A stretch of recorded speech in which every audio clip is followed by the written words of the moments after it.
And we are live. How's it going, everybody? Good evening. Tom here, back on Flight Simulator 2024. As per usual, our regular weekly game to stream. Or I guess our weekday game to stream. Typically, I'm doing bat sim flights on the weekend.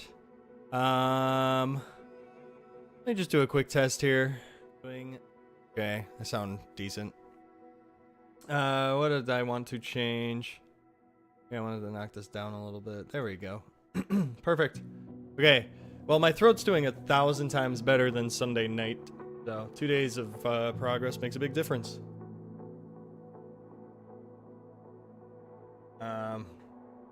Gonna give it a little bit here, see if we can get some people in here before we get going. Before we kick it off.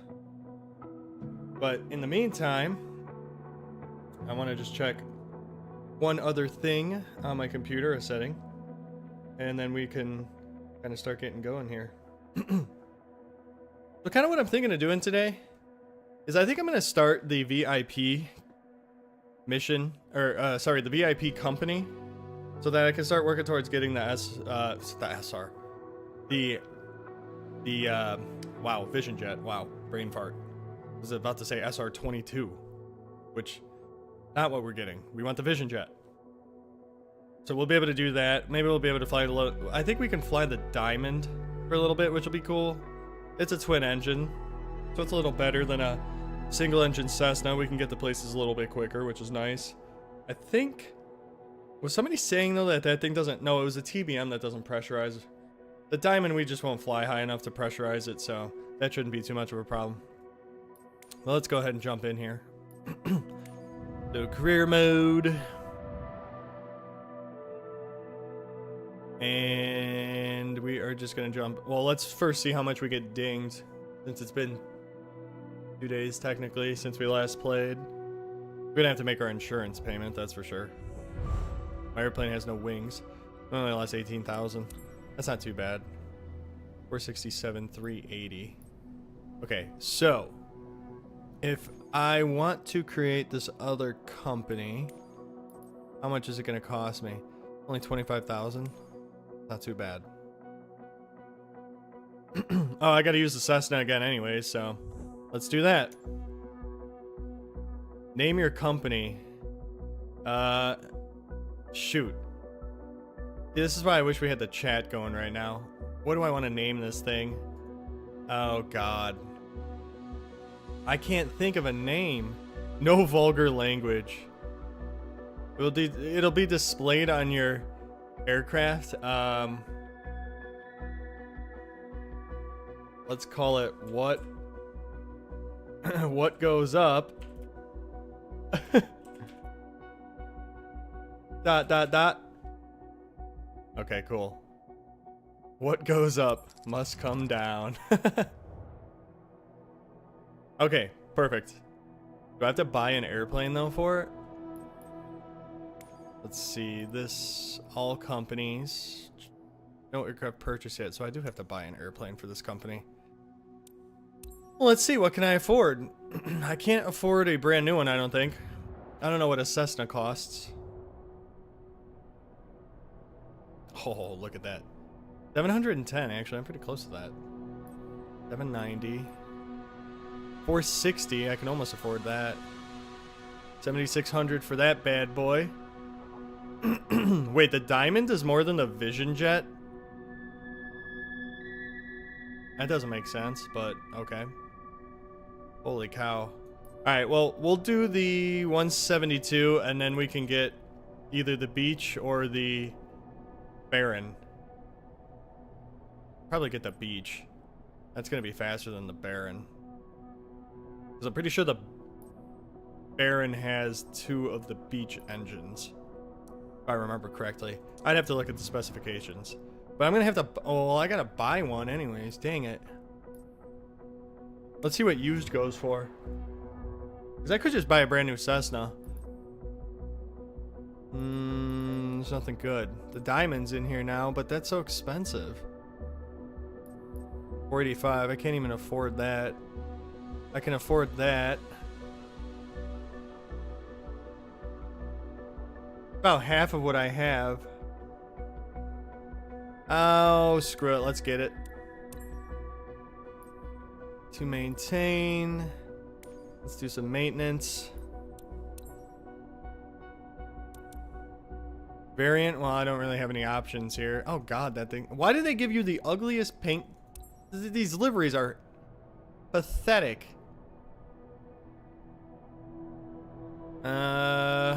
No insurance, but reputation bonus, crash coverage, 45%. I mean, I'm never going to cover this thing. Or I'm never going to crash. Unless I get an engine failure, then I might crash. But I highly doubt that. Where do I want to go?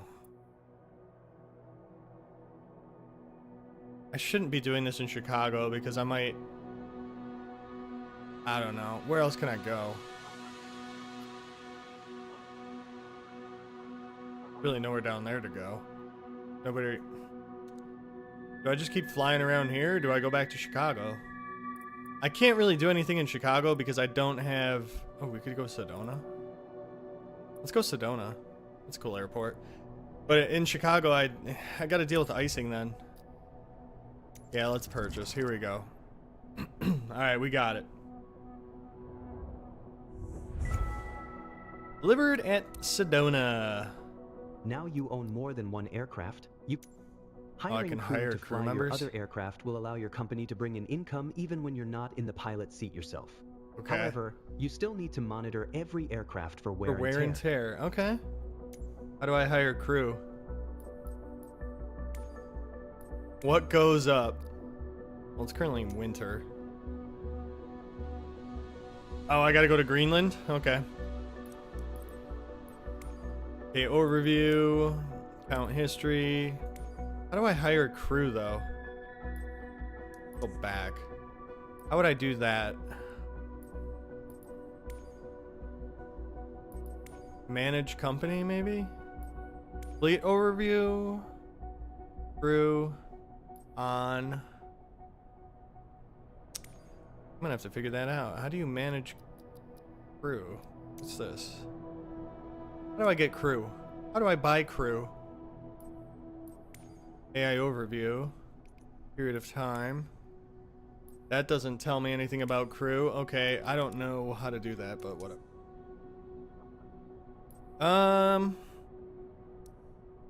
Well, let's just get flying then. Gonna have to get some money. We're broke. Alright, so I got a new airplane there. I got a VIP mission over here, so gonna have to reposition it to over here. How much is that gonna cost me?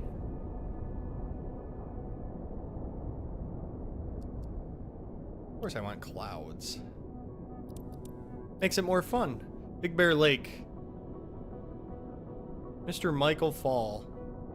Is attending a special event and needs a private transfer to get there. Well, we got that handled. Let's do it. Okay, there we go. I was gonna say, can I please accept the mission? Transfer closest aircraft. And we're flying IFR. Even more fun. We really haven't done any IFR flying. That thing looks so cool. That's just a...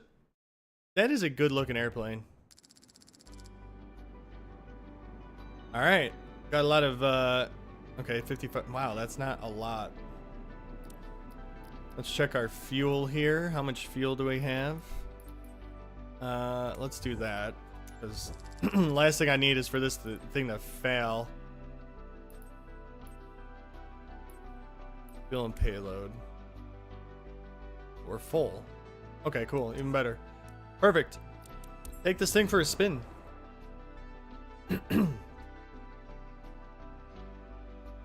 Ugh.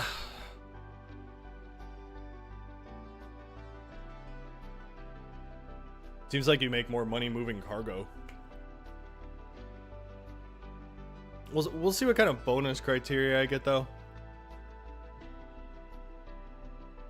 Then we can figure out what aircraft should I have the crew fly and what mission should I do.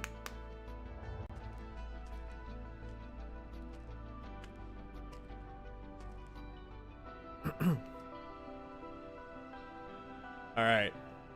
Let's do the huge. Oh, Jesus.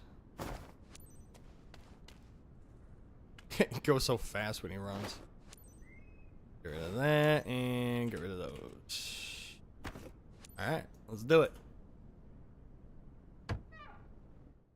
Open on up. Okay, request the board. To all passengers, we've begun boarding. Step aboard and make yourself comfortable. Roger that, Captain. They're on their way.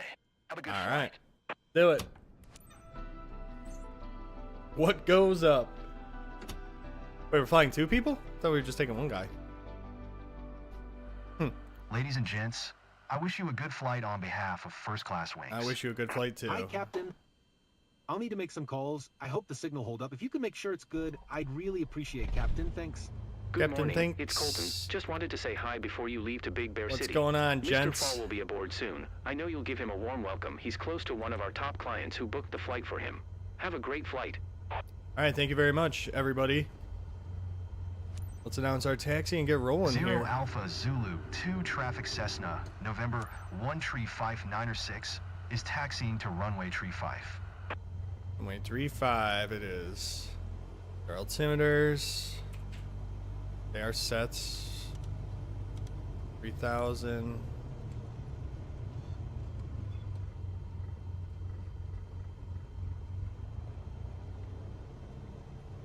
It's an interesting airport. What am I even taxiing on right now? Like, literally nothing? It looks like literally nothing. Where are we? They like have us in the driving on residential roads, it seems like. What's going on here? Got the yellow. We're like the Spirit Airlines of the VIP industry right now with this big yellow plane. There we go. Well, the runway's right there. Okay. Not too bad of a taxi then. Nice and easy. I like easy. I think we're flying IFR too, so that'll be nice. Alright. Let's takeoff. Zero Alpha Zulu 2 Traffic Cessna, November 13596, taking off runway tree 5 departure to the west. Alright, so it wants me to back taxi a little bit here. To all Oh passengers, yeah. welcome on Gonna board say, this flight to Big Bear City. don't really have a lot of I'm here room to there. ensure you have an enjoyable journey today. Holy cow, this If is there a is anything I can do long to make your taxiway. flight more comfortable, please let me know. Please It's a fasten long your seatbelt. runway. And remember, this is a non-smoking flight. You'll find a safety briefing card in the seat pocket in front of you. Prepare for takeoff. Thank you. Prepare for takeoff. Read your own safety briefing. Holy cow. A long runway. Long, narrow runway. We're in the middle of the dang desert. What is that next to us here? Is that like a road? Is that another runway? Like an old runway. Something like that. It doesn't look like the wind's too bad. Let's check our... Okay, so we're going to take off, join that. Okay, yeah, we're IFR. Let's check our flight plan. So we are cruising... Well, it says we're cruising at 15,000 feet. That's not happening. Doing an RNAV, runway 26. We got our route, VFR pattern. Pick up our IFR in the air. This should be pretty easy. Come on, game. Hurry up. I guess I can go a little quicker here. I just don't want to get dinged for taxiing too quick.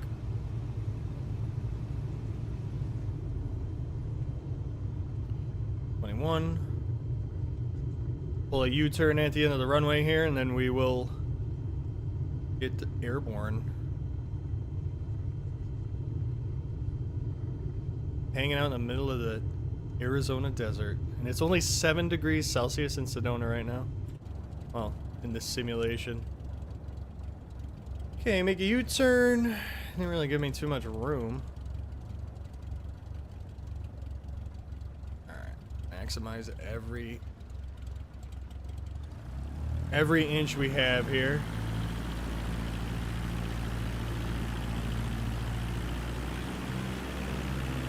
There we go. It's like the perfect amount of throttle and braking.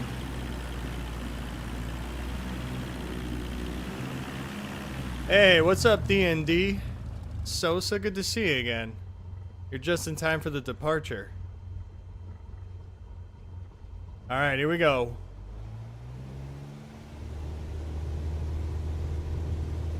And we're off.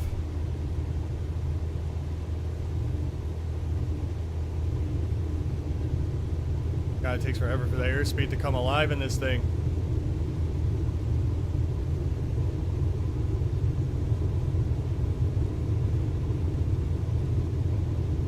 Alright, there's 55 knots. Let's rotate. Whoa, a little bouncy there. Alright. Let off the rudder a little bit. Got my trim pretty set. Doing okay here. Well, not too bad.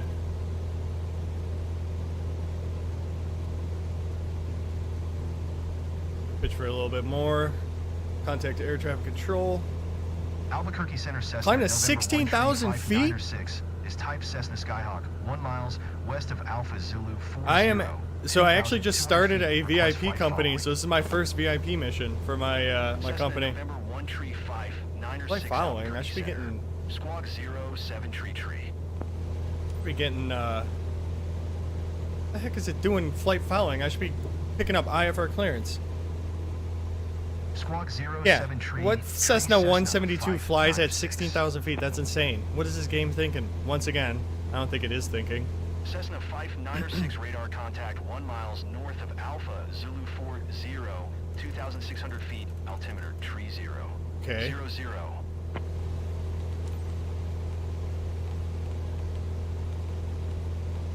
This is insane. Acknowledge radar contact. Roger Cessna 596. What are they thinking here? Okay, so now I got to request IFR. So it makes me get flight following and then IFR. That's weird. 962 miles northwest of Alpha Zulu 40. Oh yeah, dude, joystick will 2,900 change the request game IFR completely. to I highly 135 recommend for you it. to copy. You'll love it. Or if you can even get a yoke, that would be really Cessna cool. November Then you're 13596 super is cleared immersive. to Lima Tree 5 Airport as Okay, filed. so fly to Squawk ES. 07 tree. All right.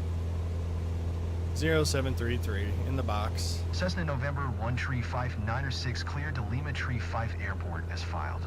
Squawk 07 tree. All right, let's proceed direct. Cessna 596 read back correct. Radar contact 3,400 feet, altimeter tree 0. All right, 00, 305. turn right heading tree 05. Resume, own navigation climb. And maintain nav. 16,000. 16,000. What are they thinking? Well, let's try it. It'll be funny.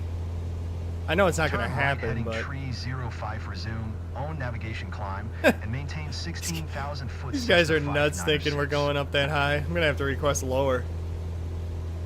No way in heck I'm getting up that high in this aircraft. I might as well request lower now. Man, I could probably go... Oh, let's see. Wants me to go to 6... I could go 8,000. Albuquerque Center Cessna 596. Request 8,000 feet. I also got to watch these clouds because I'm going to be in Cessna icing, November probably. 13596 Request denied? Are you kidding me? 3,000. Albuquerque Center Cessna 596. Request 13,000 feet. Cessna 596 climb. and Okay. Maintain 13,000 feet. I was about to say, how the heck do they expect me to do this? Alright, so 13. Climb I mean, and that's going to be a maintain struggle. 13,000 foot Cessna 596. I really shouldn't be doing that either, honestly. 13,000 feet in a Cessna. The highest I ever flew a Cessna was 10,000, I think. Yeah, I know. Talk about mean ATC. Balls Deep, what's going on? Welcome. No, not going to do 2020 today. I normally do 2020 and VATSIM flights when I'm over the weekend. During the week, I'll do career mode. I might actually... wonder if I can refile and say 10. Wait, well, first of all, flight level. That doesn't even make sense. Feet. There we go. we go. Doesn't seem to change a thing. All right, never mind. That didn't do anything. But yeah, so that's kind of my schedule, balls deep. I like Tuesday, Thursday, and Sunday nights, I'll normally do 2024 and do the career mode. And then Friday night, Saturday night, Sunday morning, or even in the mornings on the weekends, I'll normally do VATSIM then.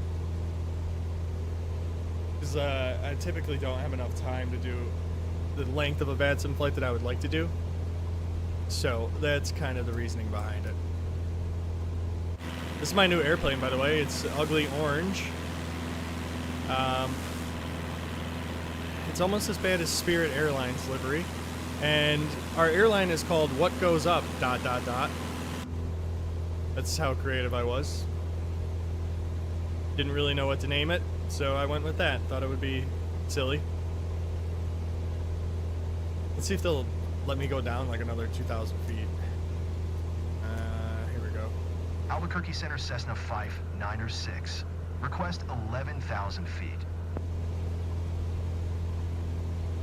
Cessna 596 climb and maintain 11,000 feet. It's not even the right altitude for our direction of flight, but it'll work.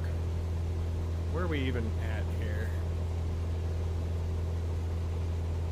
Okay, so safe altitude 5,400, but it climbs up to 17.2 in this next sector. Cessna 596, did you copy? Yeah, I just acknowledged it, buddy. Slow down. Climb and maintain 11,000. I think I could do 11. Cessna 596. Once we burn off some more Cessna fuel. 596 climb and maintain 13,000 feet. What? Why is it making me go back to 13? I just asked for... Climb and maintain 13,000 foot Cessna This game's wonky. 596. Oh, God. This isn't good. We're going through icing. I can't even... Oh, man. This isn't good. No, I need to stay lower. Please. Refile. This is ridiculous. I need like 5,000, 6,000 feet. Bioflight plan with ATC. Okay. That's not going to do anything. I need to go down a lot.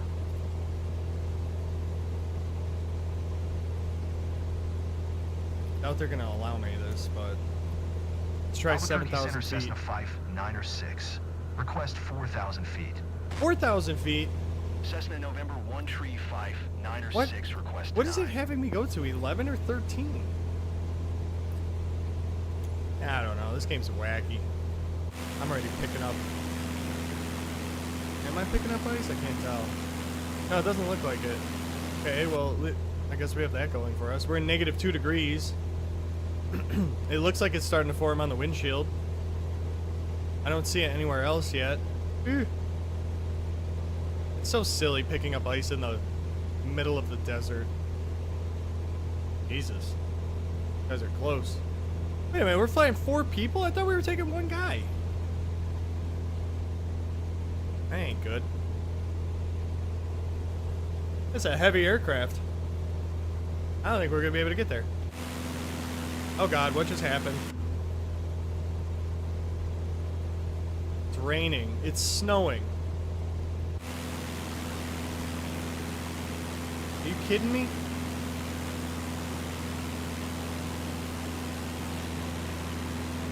I'm not gonna be able to get through this clouds.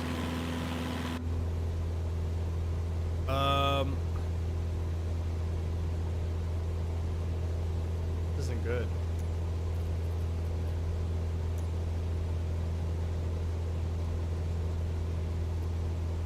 I could just cancel IFR and do what I want.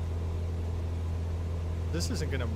This is not gonna end well, though. That's the thing. Alright, we'll keep climbing. If I get icing and I can't climb anymore and it won't let me descend, we're just gonna cancel IFR. Because that's ridiculous. So far I got nothing. Clouds look good, though. Got a little bit of rain there on the old radar. We'll pass through it pretty shortly here.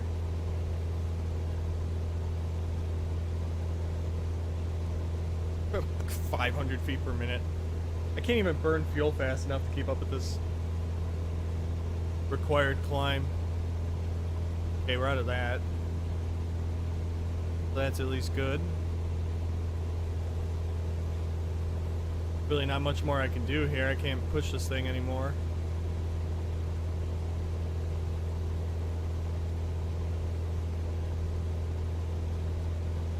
I don't think we're icing up. I would start to see it on the window. That just looks like dirt.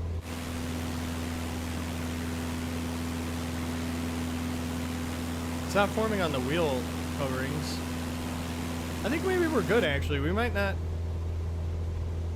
be dealing with icing today. The heck is going on over here? Like a giant crater or something.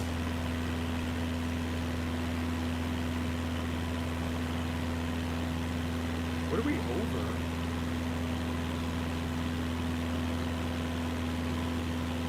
It's just weird. The terrain just looks so weird right there.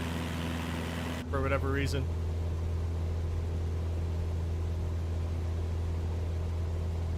Okay, 11 miles until this waypoint, and then we'll be turning left. Got a little bit of a left crosswind. At least we're maintaining 500 feet. That's still pretty solid. 5 degrees Celsius.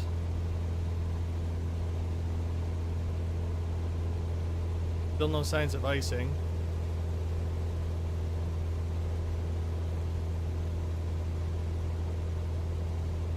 Alright, now we're going 550, 600 feet per minute.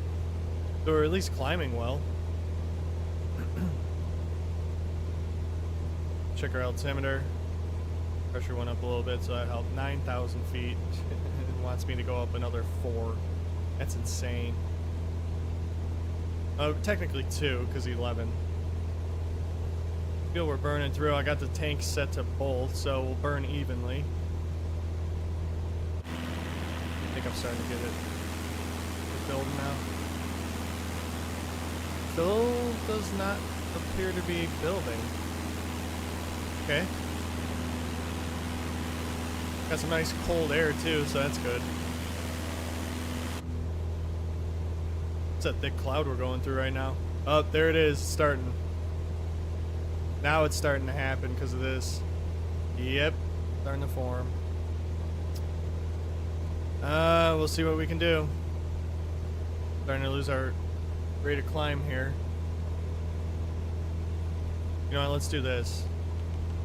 Go up at VX. See if we can get a few extra feet to get out of this soup. Although I think these clouds are a lot higher than we're going to be able to go. It didn't do anything.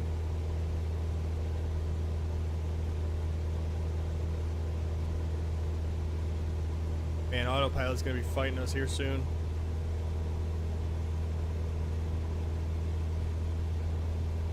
Oh man, get me out of this.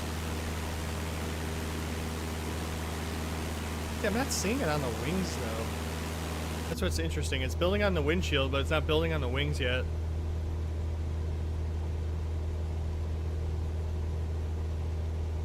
"300 feet per minute though, you would think it's happening.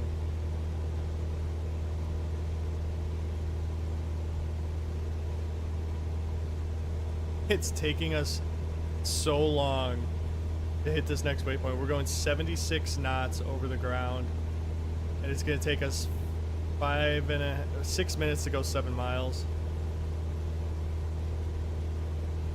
All right, we're almost at 10,000.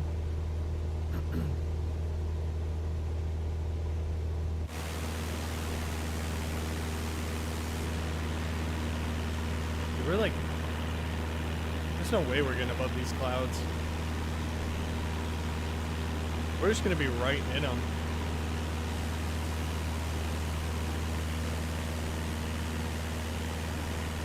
We got a lot of weight in this thing too.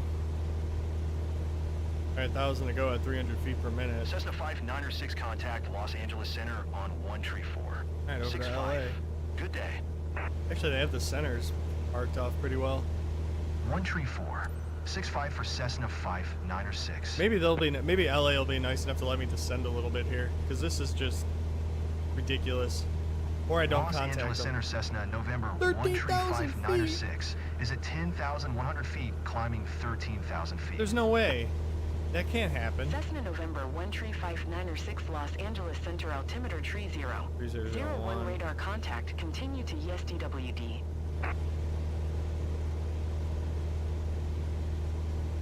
Okay, there's 3001.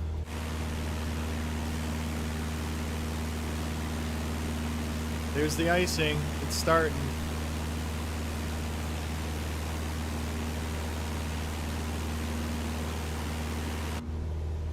See it forming on the window. Yeah, we're in kind of deep trouble here. Maybe LA will let me descend. I need to go down a little bit. Los Angeles Center Cessna 596. Request 8,000 feet. Oh. Cessna November 13596 request denied. Okay. What about 2,000 feet? Los Angeles Center Cessna 596. Why is it denying my request? Request 9,000 I'm gonna feet. declare an emergency. Cessna 596 descend. There we and go. Maintain 9,000 feet. Thank you. Descend time. and maintain 9,000 foot Cessna 596. Thank God. Cessna 596 climb. What? And maintain 13,000 feet. No, I don't want to. Climb and maintain 13,000 foot Cessna 596. Why is it making me do this? Cancel IFR. Los Angeles Center Cessna 596.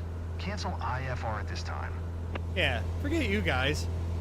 You guys are ridiculous. Cessna 596 IFR flight plan is canceled. Radar service terminated. Squawk 1200. Maintain VFR. Frequency change approved. Good day. Hey, you guys are making me declare an emergency almost here. Absolutely rude. Alright, cool. No, I don't need to do that right now. Okay, well, now we got our descent going, so that's nice. Blow the thing up to 2,500 RPMs. That should keep us pretty high on our speed. I can't believe this goofy game forcing us to climb to... They really wanted us to go to 16,000 feet in a Cessna 172. That's insane. Where they get that from, I have no idea. Maybe I need to work on like filing a flight plan before I do these things. Alright, a mile to go on this current waypoint. I'm gonna need to go down probably another 100 feet, 1,000 feet. This icing is actually starting to build up pretty good. Go down to 7. I mean, there's really nothing wrong with the altitude here. We should be able to avoid all this stuff.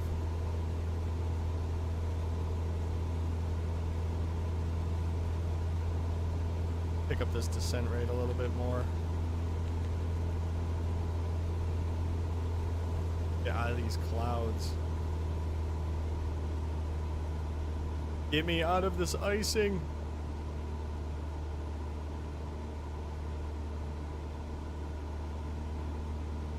It's so frustrating that look at that.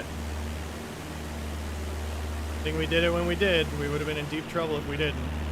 Yeah, I gotta get below these.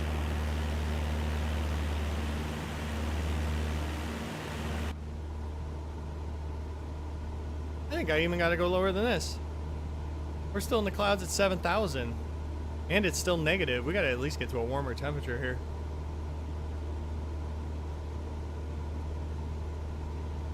A long leg, 135 nautical miles.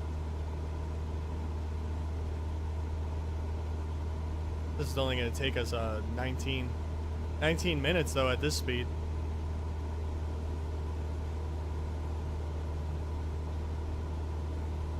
The windshield's so icy.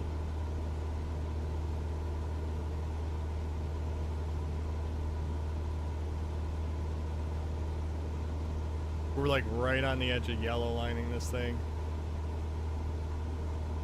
Slow it up a little bit. Knocked it back a couple RPMs. Okay, we are officially out of it, but I want to be out of it. We'll go down a little bit more. Actually, yeah, let's get into the positive temps. I think I could go 5,500 because technically we're VFR. I should be at 6,500 if anything, or 4,500. I just want to get out of this icing. Well, let's go to 4,500. That's fine. Work the engine back up a little bit, maximize this opportunity for some speed. Silly icing.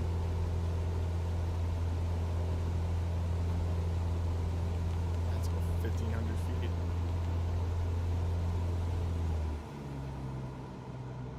That got close. I almost yellow line that thing.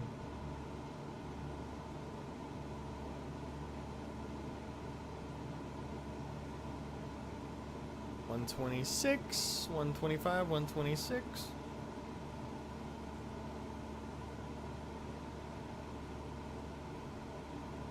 Alright, there we go.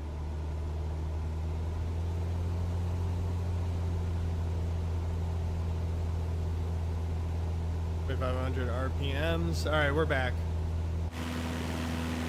We're in good shape now. Get rid of that icing. Melt off my airplane, please. Yes, go away. We don't want you anymore.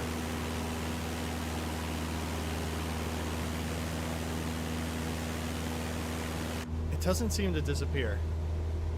4 degrees Celsius. I mean, it's warm.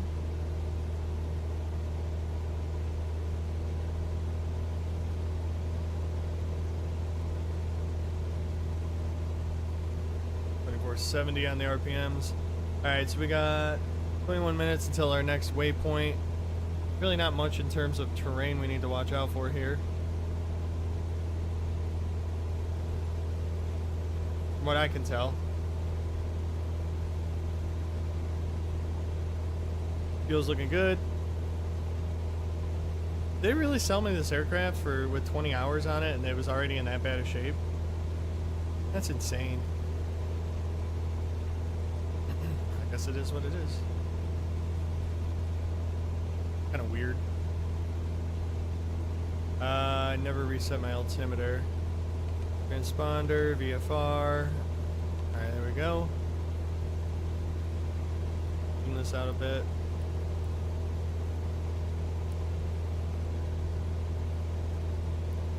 I guess I'm going from there and I'm doing an RNAV approach in here. It's apparently low IFR wherever I'm going.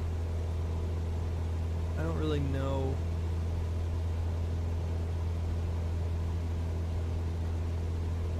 Where we are going.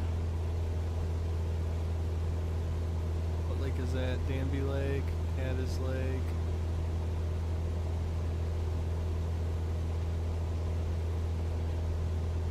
The Salton Sea.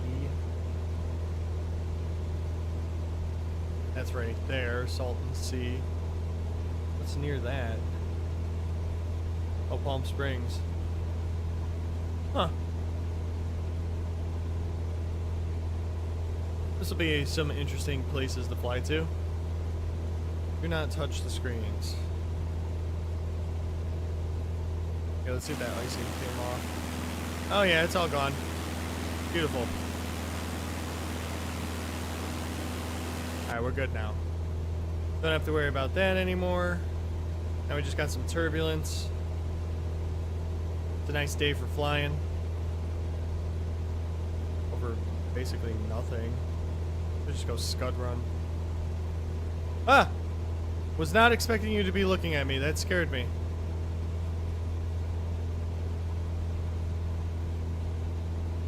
That was creepy. What are you looking at, dude? That was kind of spooky, I'm not gonna lie. I did not think that guy would be doing that.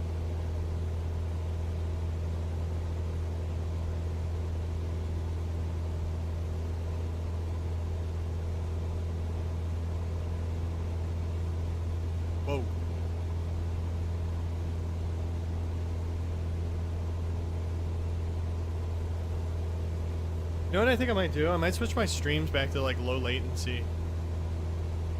Cause it seems like it's a little bit delayed now, like almost too delayed. I'm gonna preview it real quick and see where it's actually at relative to what I'm doing in real life or real time.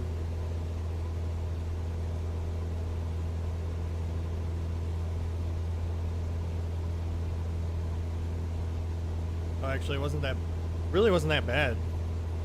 Why is this so quiet? I don't get that. What happened to my mic? Why is it doing this? I'm like right next to it, and it's acting as if. Oh Lord.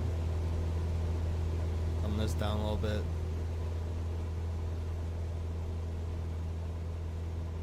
So weird.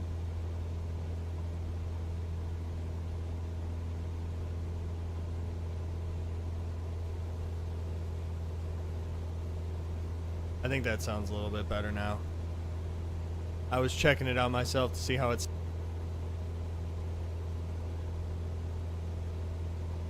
I'll lower this down like another hair. There we go. Okay, now we're getting some turbulence. This is looking a little bumpy. The latency wasn't that bad. It's behind like 3 seconds from real time. I think that's doable to keep up with chat. I just don't understand why my mic is so low. Like, I don't change any of the settings on my microphone, and then all of a sudden, from Sunday to today, it's magically quieter for whatever reason. How that happens, no idea. Why it happens, also no idea. As long as you guys can hear me, that's all that really matters.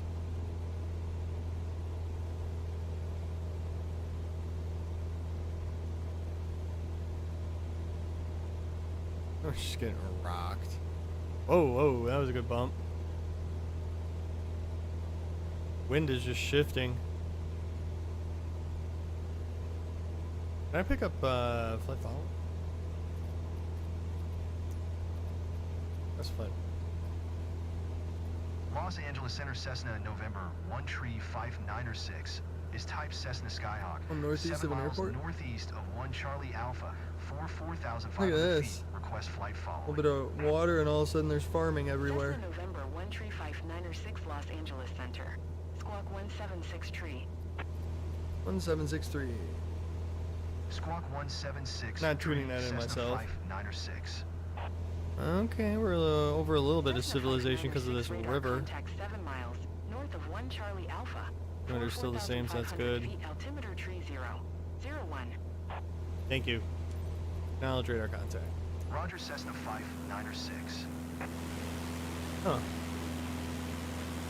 Big river. Where's this airport? I'd like to know. I don't see it anywhere. It's probably like a dirt strip. Something very basic. Look at this ugly thing. Yellow and... Is that orange? It looks orange. I can't tell. It kind of looks yellow from here. Underneath it looks orange. Kind of like a Piper Cub. I mean, if anything, it looks like a damn school bus. Got black stripes on it. Yellow. The white kind of throws it off a little bit from a school bus. But literally, yeah, we're basically Spirit Airlines. We're ugly. Very ugly. Interesting terrain here. This place is... You don't really know how desolate the desert is until you're kind of looking at this. I mean, there is nothing out here. Could you imagine living out here? What would you do? I mean, look at how vast this is, just to go from like here to there. There's nothing here. It's almost mind-blowing. Where are we? Parker EOR.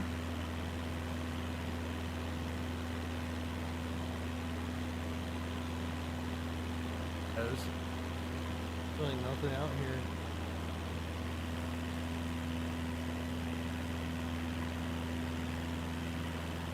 Little Maria Mountain. That's some... I guess that's over here. That's the Little Maria Mountains, whatever that is.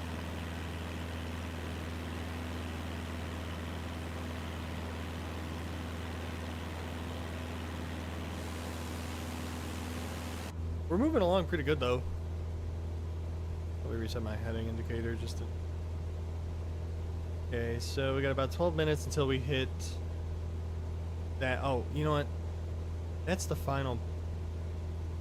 That's like the first point on the RNAV approach that it wants us to fly. So, realistically... Yeah, 113 mile. Okay, so it's 11 minutes until the next waypoint, which is McCown. And then after McCown, we go to Midler. And then from Midler, we'll join the RNAV approach from there and just fly it in. Not that I don't know. It said it was low IFR there, but I don't know if... I'm not going to be able to get weather. How does it know? No. God. 800 feet. How high is this? We going that high up in we are going that high up in elevation. That'll be interesting. We're going to be landing in a mountain airport in low IFR, so that's not good. We might have our first crash. Well, we're doing an RNAV approach, so we'll be fine. Our only problem would be is potentially the threat of icing. We are losing some temperature here. It used to be 4 degrees Celsius, now it's 3. And we'll see what happens as we get closer. About to hit this boring, barren Martian desert. Wow. We'd probably land out here. Looks a little bumpy. I almost think it's like this a fault line going through here. Or, I don't know. Once we get on the other side, or is it a river? No, it's not a river. Maybe it is a river. No, never mind. It's not a river. It would be cool though if there was a fault line. Let's look at all of our instrument readings. Oil temperature is fine. Fuel flow is good. Oil pressure is good. EGT, vacuum system's fine. Fuel quantity is looking good. Electrical, we got 28 volts. That's looking solid. We're good. Everything checks out well. All of our systems are doing fine.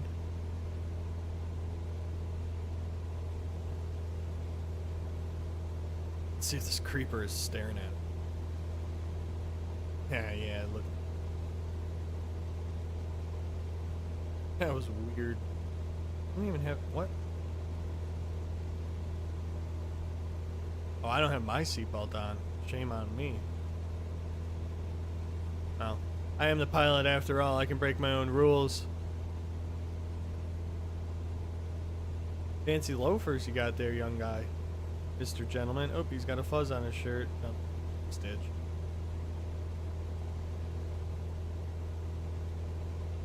I wonder if they would get mad if I open the window. They probably deduct points for that. For some dumb reason.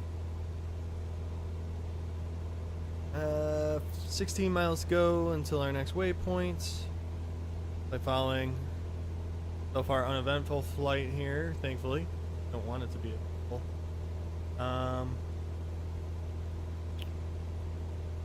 So what is this approach?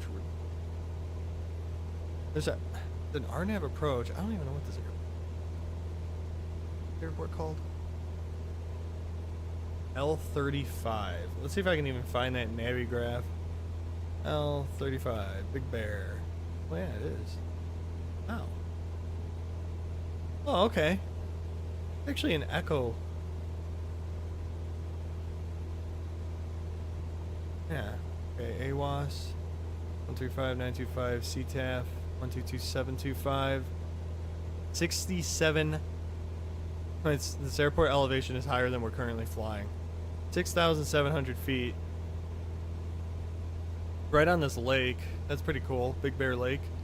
And it does have an RNAV approach, actually. Go figure. So let's take a peek at that. RNAV runway 26. And is there a taxi airport info? 58. Okay, so it's a decent runway. Okay, so they do have an RNAV GPS approach, runway 26. Minimum descent altitude.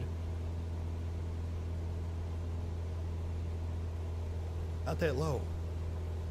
1,300 feet off the ground. That's interesting. Can't do a circle land.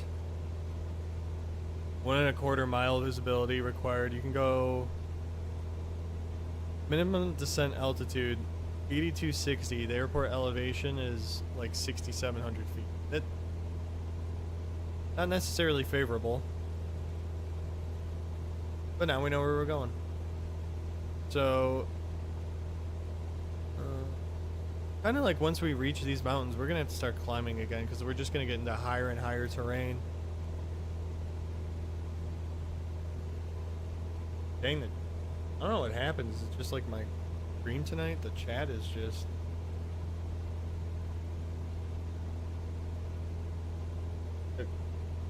a quiet night in YouTube world. Get rid of that. See that anymore. What else can we do? Really not much else we can do. Gotta keep sitting here and cruising at 104 miles per hour. Hey, what's up, Zachary O'Brien? How you doing? Good to see you again. Welcome back. Appreciate you checking it out again. We're currently doing a VIP mission I actually started the VIP company.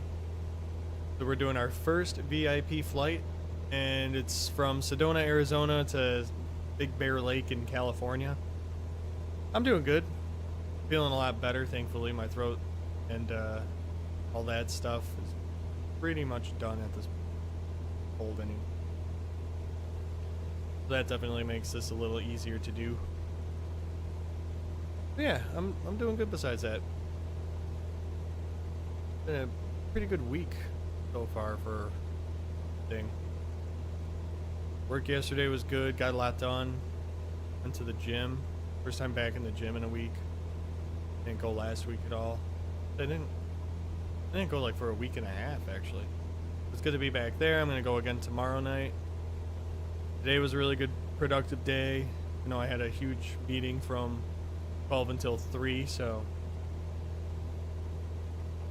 that took up some time, but it was a good meeting. I can't complain. Everything's going pretty well so far. It's my okay. Have a week.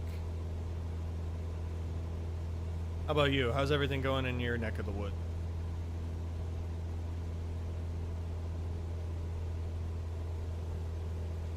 A few miles to go until our next waypoint.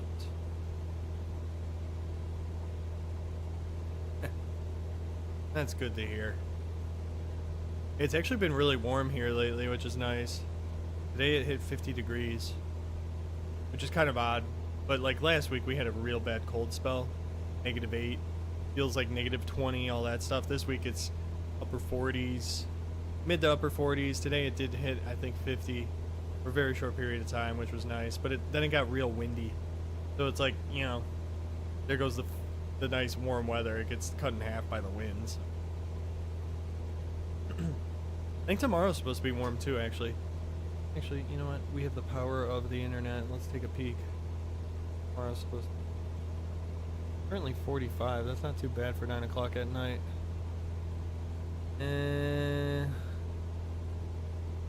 Daily. Tomorrow. 45 degrees. Partly cloudy. Ooh, Thursday 54 for a high. That's going to be nice. Friday 40, but it's going to rain. See, what are they thinking after that? Wait. Channel. Saturday the 1st of February. Sunday, 50 on Sunday. That'll be nice. Then it's going to get back into the 30s. That's actually... Wow, they're forecasting a good mild start to February. Which is cool, because we haven't had much snow.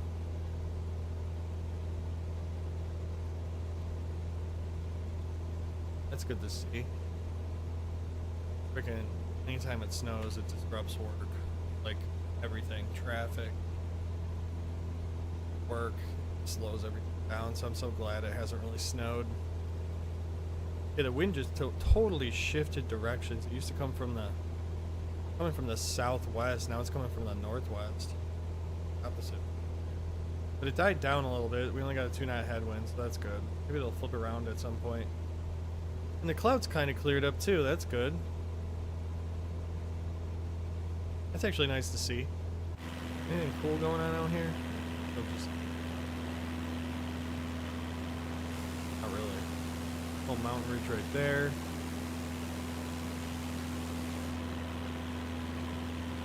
Yeah, as we approach these though, we're gonna have to start climbing because, you know, that right there, we're almost, what's the altitude of that?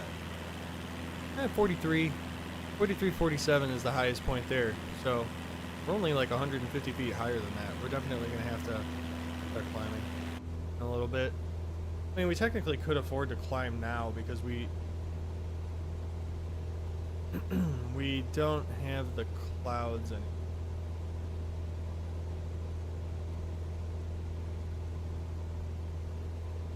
Oh, when you listen to ATC, you pretend to know what it says, while in reality you're confused. Don't overthink it, that's what I can say. I mean, majority of the time, air traffic control, depending on the phase of flight, you're going to hear the same general instructions. It's just going to, the difference is going to be, you know, what altitude or what heading. But they're always going to kind of tell you the same stuff at the different phases of flights. Like, they're going to talk about altitude and heading. The only thing that's going to change is what is the actual heading they want you to fly, what is the actual altitude they want you to fly to, maintain or descend to. And then like your squawk code is the only other thing they'll give you, which is just your transponder code, which normally they give you that once and then you just maintain that same code your whole flight. But as you kind of fly and pay attention to ATC and what they're saying at the different phases of flight, you start to see the repetition of it and just how the information changes only from altitude, heading, what runway you're landing on, or what approach you're but it's all pretty standard stuff. Like if there's a specific thing that you're confused on when it comes to air traffic control, shoot it in the chat. I'll try to clear it up for you, like scenarios, whatever it is. But I think we could make it make sense because it does seem confusing at first, but it'll make sense. Because I tried explaining it to my coworker. We were going to Dallas. I was listening to Ground while we were on the airplane. He's like, what is happening? How do they know where to go? So I was explaining to him taxi instructions, pulling up a diagram, and then it kind of like sense. Then as he hears these other airplanes being told to taxi via Bravo, Zulu, Alpha 15, left on this, hold short of that, blah, blah, blah, blah, blah. He's like, oh, okay, now I get it. I obviously don't have the map in front of me, but I know that they're getting instructions on what taxiways to get to their departure route. Yeah, I mean, it's, we're going to this airport. It's Big Bear Lake or Big Bear City. It's Lima 35, California. Up in the mountains. Pretty high mountain. Or a high elevation airport. I think it's 8,700 feet, did I say? I want to say it's 8,700.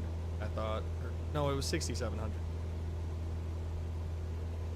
Well, it wants me home. Going to 128. 15 Cessna 5, 9 or 6. Contact LA here. Keep our following going. Los Angeles Center Cessna, November 135, 9 or 6, 4,500 feet. Good example. 135, like, 9 or 6 Los Angeles Center, altimeter tree 0. 0 tree radar contact, continue Okay. to MDLER. Alright, so he's just telling me to continue on my course. Nothing going crazy there. Oh, yeah, LAX. Yeah, I am gonna be. Where am I actually? Where will be relative to LAX? It's over. I'm gonna be.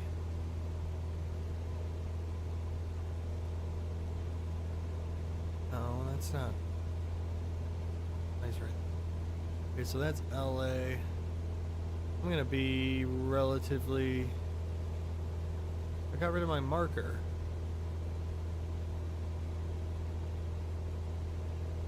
I'm gonna be like pretty far east of LA. I'm not really going to the coast, unfortunately. This is some like dinky mountain town with an airport right on a lake, which is kind of cool, but yeah, it's a dinky area. It looks and out there in the distance. Huh. I wonder what that is, right? The antennas. Until it crosses my view here so I can zoom in on it. And we'll start climbing a little bit. I'm going to climb another 2,000 feet. Just in preparation of this higher altitude terrain coming up. These peaks are pretty high right there. Where's this thing? It seems like it's taking forever for it to pop out from behind the window pillar here.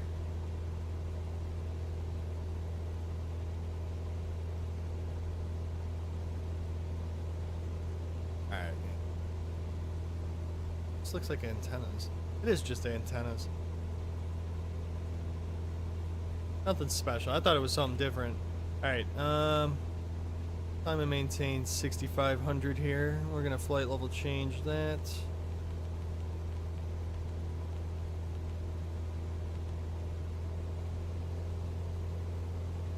Power. VY is 74. Climb at VY. Nice high speed climb here.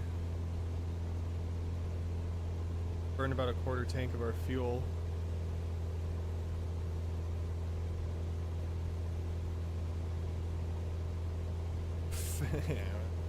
That rate of climb died real fast. Back to, well, 750. Okay, it's not too bad. Wind is constantly changing direction now. I wonder if we'll get a tailwind eventually. I wonder if it'll literally whip around. That'd be nice. You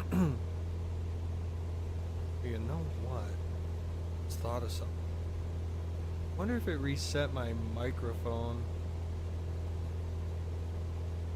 It did.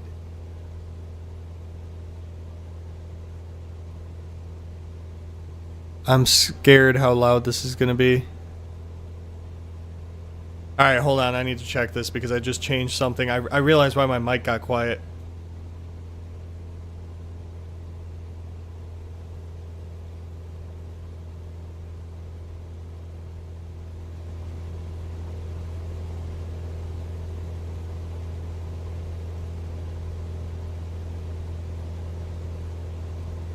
Okay, I know why the mic got quiet. It was because I unplugged my USB, and when I plugged it back in, it knocked the volume down, the output volume down immensely.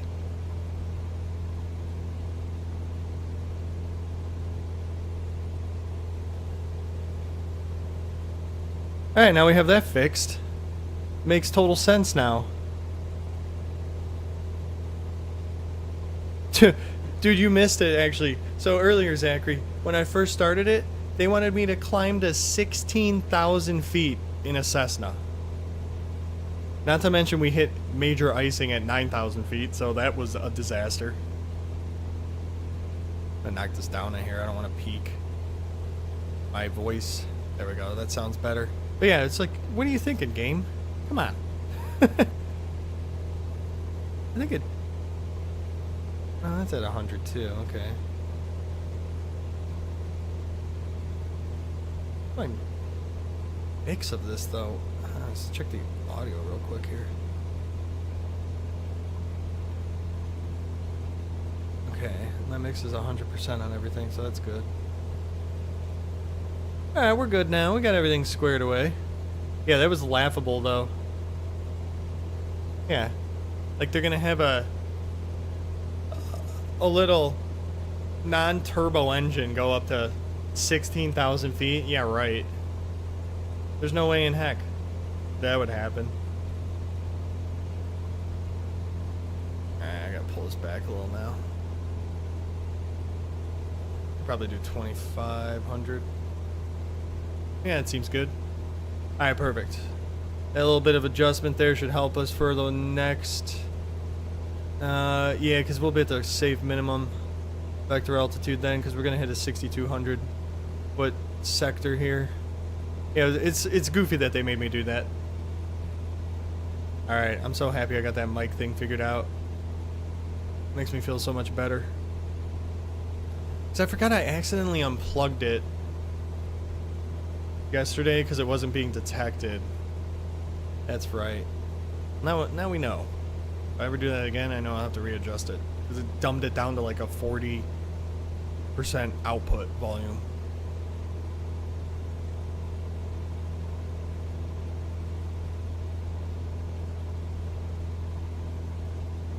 Wonder... Okay, so now it's just getting a little more hilly from the terrain standpoint.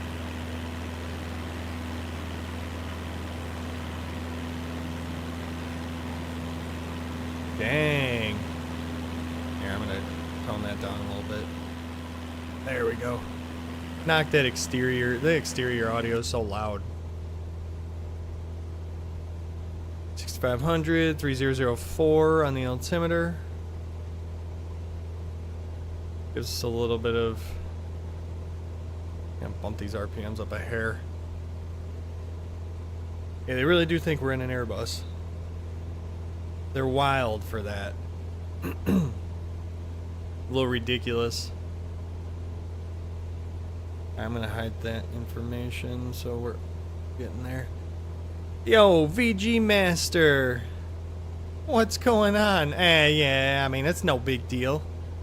You missed the takeoff, that's all you missed. It hasn't been a very eventful flight. We flew into some icing. We're in the middle of the desert. This guy creeped up. He spooked me. I turned to the right and he was staring right at me. It actually scared me. I like jump scared for a second. In the words of Wario, "Doe, you missed." Oh, I missed. Remember him always doing that in like Mario Party? That was his thing. So yeah, VG Master, the other crazy thing they wanted me to do, they wanted me to fly to 16,000 feet in this airplane. It's like physically impossible. Yeah, there you go. Zachary filled you in on it. Alright, but remember what you said last stream. Well, I remember I think I said that I'd probably be starting around 8:30 p.m. Central Time. I'm trying to remember if there was something else, though. Oh yeah, you also missed that I started a new company in this game, so now I have a VIP company to transport people on charter flights, and this is actually our first flight for the VIP company, so that's the other big exciting new information. Which is cool.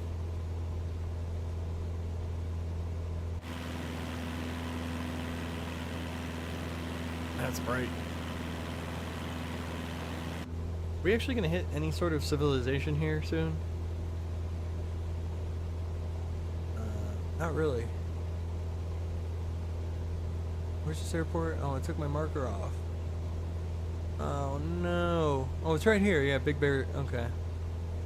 God, 11,800 is the height of these mountains in this area that we're going to. That's insane. You're gonna have to fill me in on what you said last stream. I'm trying to remember and I can't remember. My brain is mush.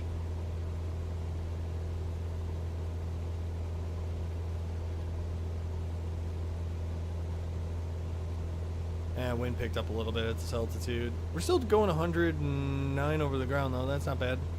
That makes no sense.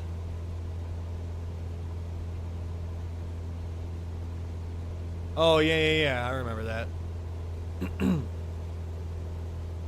Yeah, I'll probably need that once we get more active people in the chat on like a consistent basis.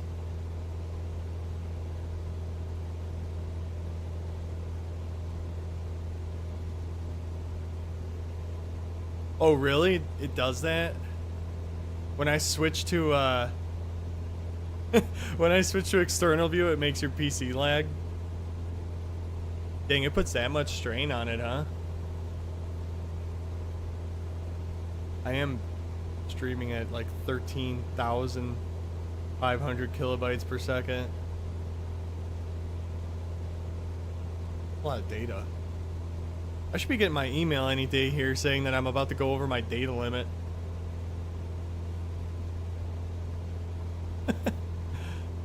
Oh god. I'm actually surprised. I think I have my graphics on ultra. Yeah, the graphics are crazy in this game. And I have them on ultra and I'm actually almost getting 30 frames, which is kind of shocking. We're also in the desert, and there's not much to render, and there's really no clouds, so it's kind of like not really taxing my PC, so to say. Can you turn these on? Oh yeah, you can turn the light on. That's kind of cool. Little chart light. So it goes to... It makes it lag when I go to the external view and start panning around on all this wild scenery.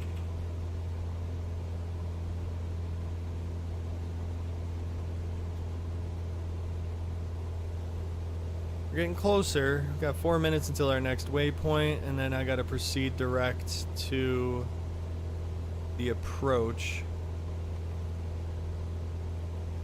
Which, hold on, let me see if I can do this correctly.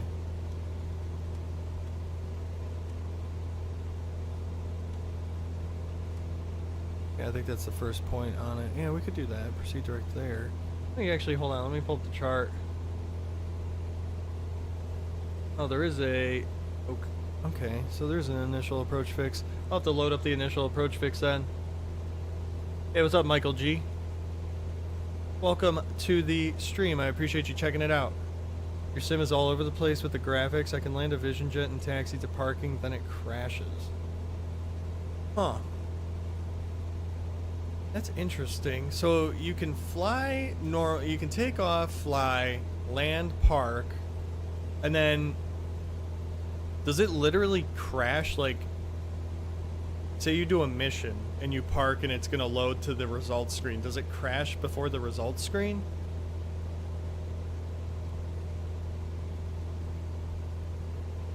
That's an interesting thing. It's such a pain diagnosing, like, why is it crashing when it crashes? What's the point or the reason for it?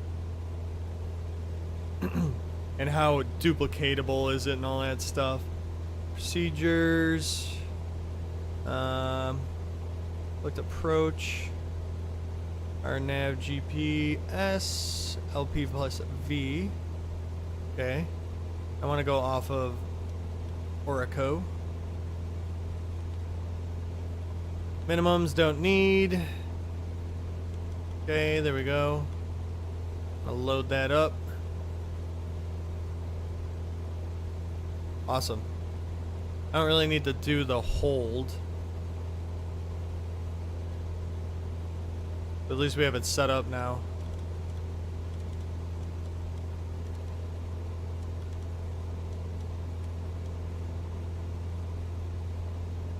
Alright, a middler. I'm going to switch that over here in a couple seconds.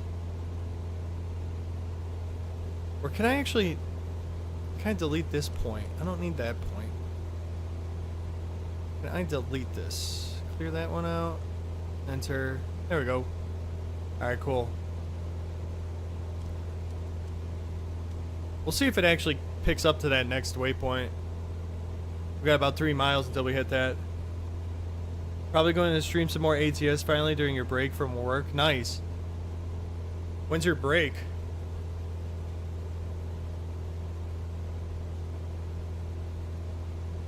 What graphics are you running your sim at, Michael G? Are you running them on high end, or are you kind of, I guess the presets, what is it, ultra, high, medium, low, ultra low or something, I think might even be one. Alright, so it should proceed. Happy to be here. Yep, so I will do a VIP flight. Your last mission, you landed the Vision Jet. The sim crashed at nearing the parking spot, with the taxiway being so bumpy. Restarted near the parking spot. So it's letting you get through a whole flight, regardless of the length of the flight. And then it's crashing there. I mean, I can't... It could be a VRAM spike. Maybe? Because a lot of these... What graphics card do you have? Do you have an NVIDIA graphics card? Because I know the latest NVIDIA driver, there's such stupid stuff happening. Like, I was playing Battlefield 2042 the other day, and that had a monster leak. Call of Duty right now has a huge VRAM leak going on where it just maxes it out and ruins everything. Alright, cool. Line our approach here. Medium to high. Oh, you got the Ryzen 5600. Okay. Oh, you got plenty of memory. And that 3060.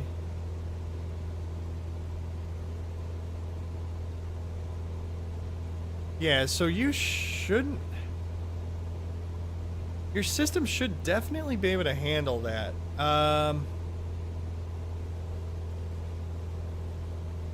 Yeah, 5600. I mean, 3060 card all day. 3060 card. I mean, you gotta have.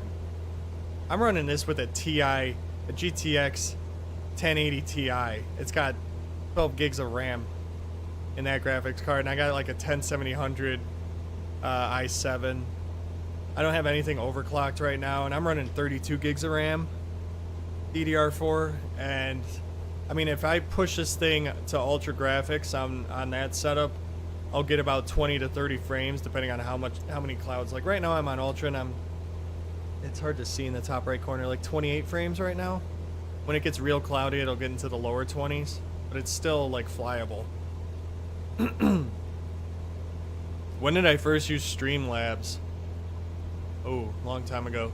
Because I had OBS originally. I used to stream on OBS back when I streamed like in 2011, 2012.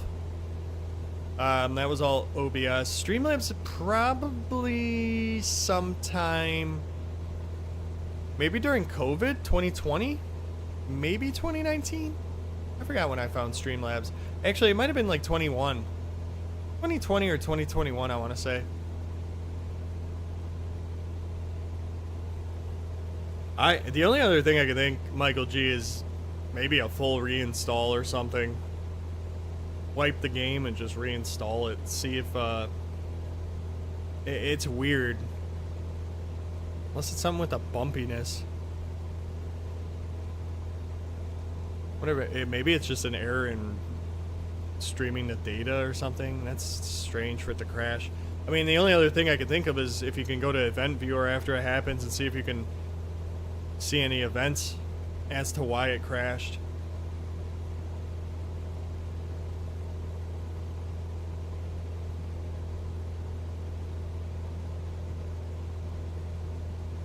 Which one? Oh, you have 3 days. Yeah, you're on it now. You have 3 days off. I go back on Saturday. I read it and I didn't read it out loud.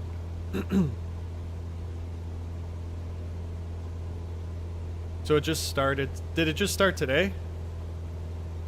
Oh yeah, well, that would make sense if you go back Saturday. Yeah, Wednesday, Thursday, Friday. So it started, yeah, you worked today. You got Wednesday, Thursday, Friday off. That's nice. That's plenty of time to do a lot of ATS streaming.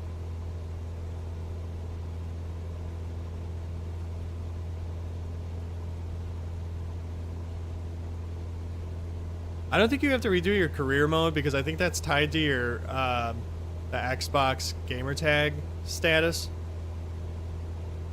I think that I'm pretty sure they save all that data to your cloud, and it's tied to your Microsoft account.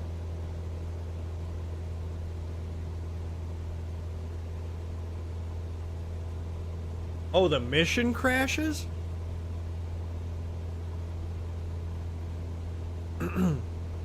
Oh. I've had that, well, I think, I had some goofy missions where, like, it made me taxi into a building to hold short, and it kept crashing, so that bugged it out. I had a mission that started me in a farm with a Pilatus, and it wanted me to take off on this short runway. It was impossible. So I think the game is still very much so bugged with some of these airports. They don't make sense at all. Oh great, I'm flying through clouds again. Yeah, the bumpiness of the taxiway probably is what's causing you to crash, but then it's forcing you to go there to complete the mission. It's so stupid. I get what you're saying.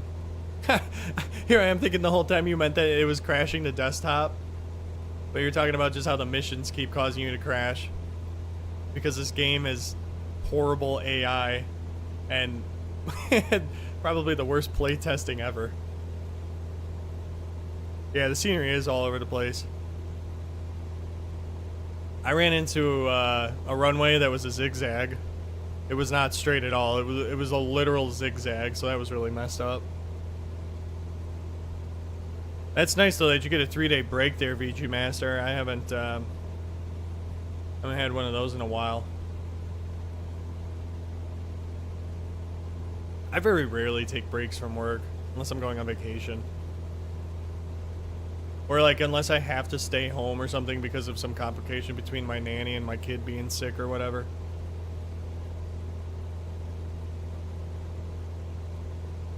What else? It's minimums. Okay, so hold on. I want to get this set up real quick. Get my VNav profile.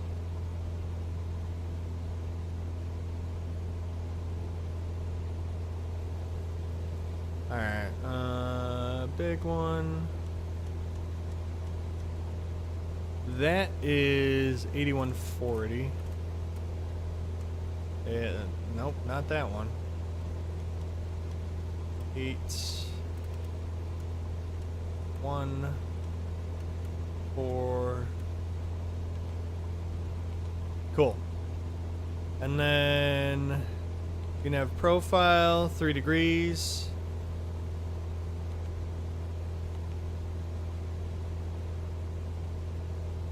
Jesus. Getting rocked. Oh, more clouds. Dang it, I can't really descend because... Well, I can in this area, but it's going to get high in a little bit. Where are we at? 20... Oh, there's an airport, like, right over there.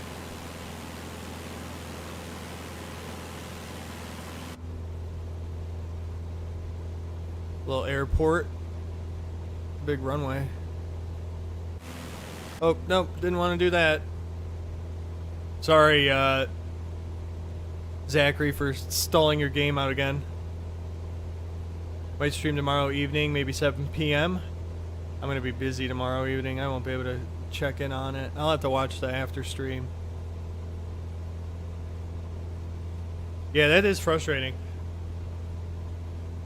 It sucks too, because like you do a long mission, you're about to make bank, you land perfectly fine, which we all know how sometimes if it's windy and you land in this game, you're lucky to land on 3 tires and not flip over. The wind is goofy in this game. And then you're taxiing, you think you're gonna get it, and then you taxi over a bump and it causes the airplane to crash or something stupid. It's frustrating. You think they would fix their game, but nope. They're more worried about getting the payware stuff in the marketplace so that we can pay money to fly aircraft that don't work in a broken game. Oh nice, you're going out? Going out to dinner? Going to the bar?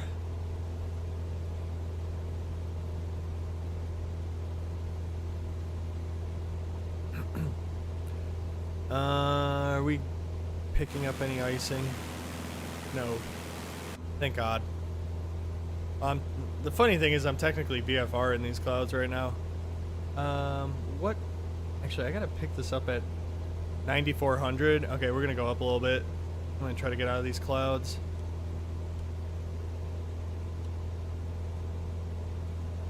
Flight level change. 74. My VY speed. There we go. Should be able to get up to that altitude now with my fuel burned off. Yeah, I'm with you on that, Michael G. I agree. I mean, this game's got really good potential. It's just they gotta fix some of these bugs that are game ruining right now. I still can't adjust the sensitivity curve for my inputs. The wind is wonky. The physics of wind on the ground compared to in the air just doesn't make any sense. The Cessna Caravan, I tried flying that thing, and the autopilot, it just keeps swaying left and right and banking and just all this stupid stuff. And when I landed that thing, it almost flipped over. And then I've heard there's a lot of stupid bugs with other aircraft where they don't pressurize and then you fail the mission because you black out or whatever, because it's got all these goofy things. But I am glad they brought back turbulence. There's actually like cloud turbulence, clear air turbulence. You can see the effects of it as we just have seen on this flight. The graphics are great. The clouds look really good in this game.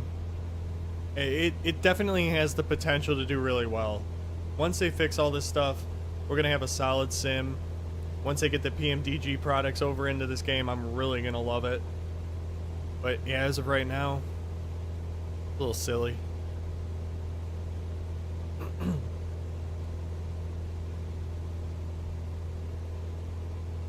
Alright,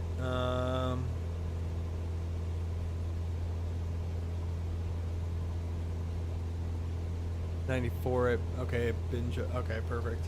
94, 8,700, 8,140, okay, so that's our minimum altitude. They should make the crashes better. That'd be kind of cool if they made them, they enhanced them a little bit. There used to be a cool add-on for FS 2004 where it made like your wings fall off and the airplane break apart and explosions happen. Crashes are kind of lame. Oh, the other thing I hate in this game too is when they render random objects in the middle of taxiways. And you're looking at it going, okay, is there collision on that object or is there no collision on it? And you're afraid to find out. You just close your eyes and taxi through the taxi sign.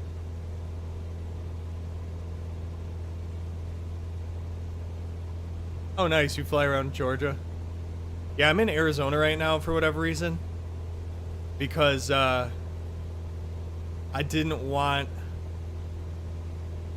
icing to be a factor, but icing is a factor. I'm outside of Chicago. That's where I actually live. I had my planes over in Chicago, but flying a Cessna in the winter, and it's been low IFR, and it just keeps. It's such bad weather here. Even though none of the missions were real time, but still, all the missions that were rendering was putting me in freezing conditions, icing, and the Cessna wasn't doing it for me. I was just constantly running into issues getting out of icing or maintaining altitude. It's so annoying. So until I get an aircraft that can handle flight into known icing conditions, probably buzz around Arizona. And I still have not seen a lot of real-time missions. I thought they fixed it, but it doesn't really seem like they did.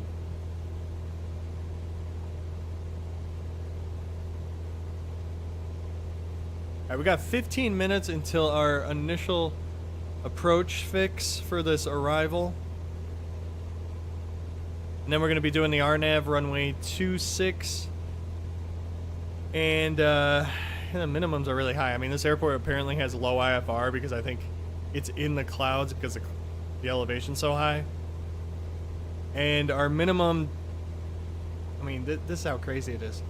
Minimums are 1,388 feet above the ground. So that's pretty high, especially when we're flying in the low IFR. They said that they were starting to make them look at these clouds that just rendered in front of us. That's definitely weather. That is weather showing up on the great. I guess that's why it's low IFR. Starting to think you need to do something to get live missions to show up. They said that it was bugged. There was an error that would come up, say that they're temporarily unavailable. And then I think in the latest patch they brought them back, but there's just not a high amount of them. But it was also like the one time I logged on the game and I went to look at my missions and there was 3 missions in the entire world. I didn't understand that because normally there was a ton in Chicago. And then one day there's only 3, so I don't know what's going on with that. Great. It's -9. We're going to have to get on the ground quick. We have no opportunity to do a missed approach or anything because I'm not going to be able to get out of that weather. I'd have to divert south to Palm Springs, which is down here, I believe. Is that Palm Springs down there? Yeah, Palm Springs is south. I mean, that's my only chance of it being warm. That's quasi, like, Death Valley, kind of. What's Palm Springs altitude? 477.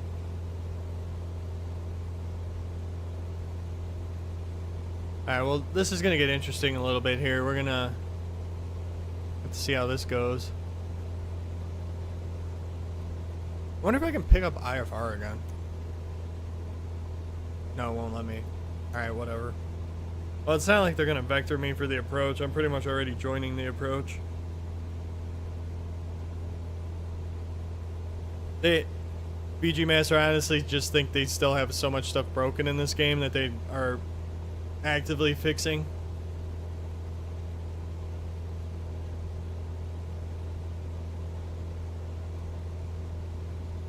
Vertical speed target. Oops. Oh god. Sorry about that. That was whipping around 604 feet per minute. Okay.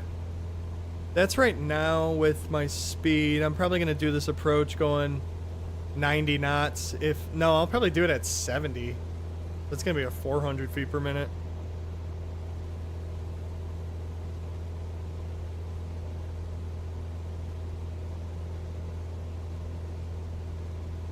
Yeah, my stream is kind of... I don't really try to stream every other day. It's just actually how my availability works. Because I can stream Thursdays, Tuesdays and Thursdays, Monday, Wednesday... Tuesdays and Thursdays I can stream. Mondays and Wednesdays after work I'm busy. Friday evenings I can stream. Sometimes I don't want to though. Sometimes I'm just too tired. And then Saturday early mornings, Saturday nights I can stream. Sunday early mornings, Sunday nights I can stream. So generally if I'm not streaming though, I'm spending time with my family. So it just naturally kind of ends up being that every other day schedule. But I think as of right now, like my actual schedule that I am trying to stick to is career mode Tuesdays and Thursdays, and then over the weekend, whether it's Friday night or Saturday night or Sunday morning, I want to do VATSIM flights. Ideally, I'd like to do a VATSIM flight Friday night and then stream the landing like Saturday morning, and then do another flight, stream it Saturday night, stream Sunday morning, and then stream Sunday night. Sunday night is kind of a variance between a VATSIM flight or career mode, depending on what I'm already in the middle of. So, yeah, it's kind of a yes and no answer, I guess. Miserable for sure with the icing and weather. You tried flying the 208 in a skydiving and it was hard to fly. Full flaps, a nice glide slope down, and the plane wouldn't slow down. Yeah, the 208's kind of tricky. It can be a fast aircraft. You can use the prop, and the mixture is the big thing, because the mixture has there's the two settings on the mixture, 2 notches. You can reduce it to a lower notch, and that can help slow you down a little bit. But with that constant pitch propeller, you can use that too. But yeah, you can forward slip it. That's about your best bet for slowing that thing down. Okay, so we're gonna hit this waypoint 9500, 94 at Binja. Binja, what a waypoint name. We're gonna land on the Binja.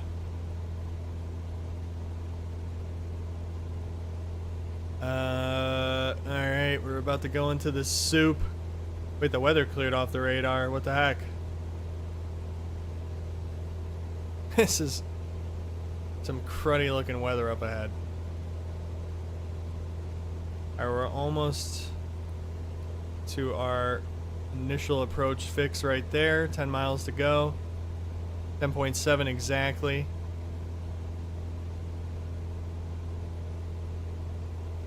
Yeah, I haven't flown I used to fly the 208 a lot in 2020, and it handles really well in that game.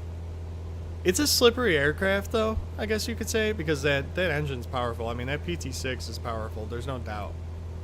You got to be very ahead of the airplane when it comes to descending and stuff like that. But in this game, when I flew it during a mission to... It was after I got a rating, and like it made me do a mission in Japan where I had to fly it. That thing was atrocious. It handled horribly. I definitely think something's wrong with it in this game. I had a few other people tell me it was wonky. Alright, LA Center. Tree 5. Good day.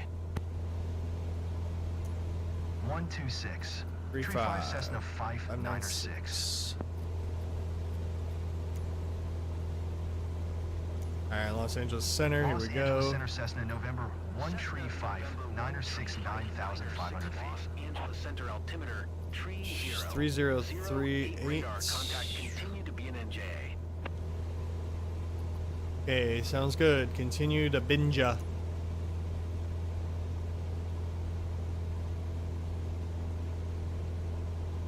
Alright, I might as well honestly just descend 100 feet here. That's the altitude I need to be at for this first waypoint. No, yeah, the autopilot in the 208 was very wonky. It was like doing a Dutch roll. It was so weird. It couldn't keep up with the flight director. It was like behind. Keep trying to correct. So I was like Dutch rolling the whole time. It was really annoying. Eventually it figured its shit out. It was so strange. I should mess around with it again though. Okay, 9400. And then we'll do the VNAV profile. Haven't picked it up yet. Actually, technically, I think I still need to activate the approach.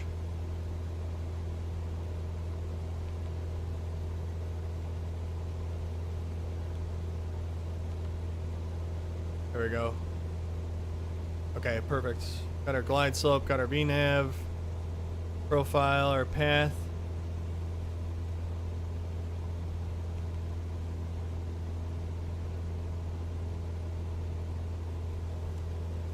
Alright, so we're going to want to go down. Our minimum descent altitude is 8140, which is just insane. Let's go to 81. We won't have to descend at all for a little bit here, but at least I got it set up. What did I skip? Oh, you have to go again. How do I miss your messages? was nice chatting with you tonight, but it's almost your time to get to bed. Have a great... Oh, God, yeah, it is. It's almost 11 o'clock for you. Alright, VG Master, have a good night. Take care. I will see you, hopefully, Thursday. Keep forgetting it's only Tuesday. Thanks for stopping by. Have a good one, man. Yeah, you tried it. Everything with the autopilot. It is like a roller coaster. It can't keep altitude. It can't keep a heading. It's horrible. It's atrocious, is what it is. It's so bad. Okay, Vietnam Path is armed. There's the airport up ahead there, so at least we got that in sight. No icing is formed yet.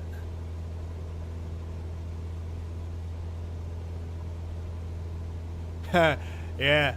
If you can get here on time, that's great. If not, it's no big deal.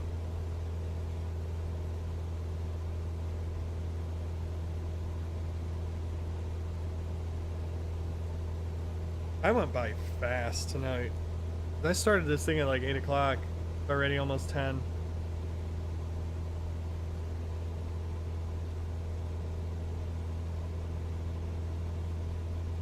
Yeah, the weather's not too bad. Definitely cleared up from what it was saying it should have been. Those clouds were ominous looking, but now that we're through them, it's not too bad on the other side, actually.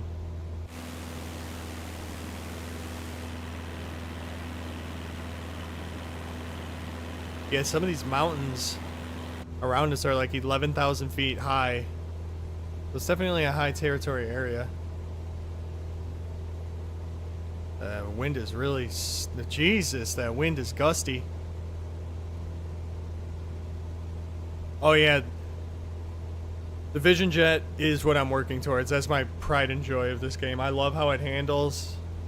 I love the technology in it. I can't wait to get it.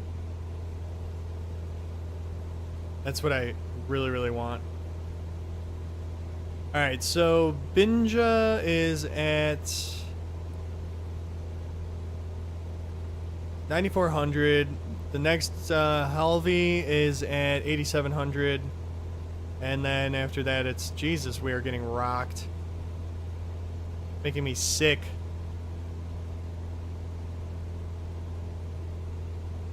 Some serious wind. Good lord.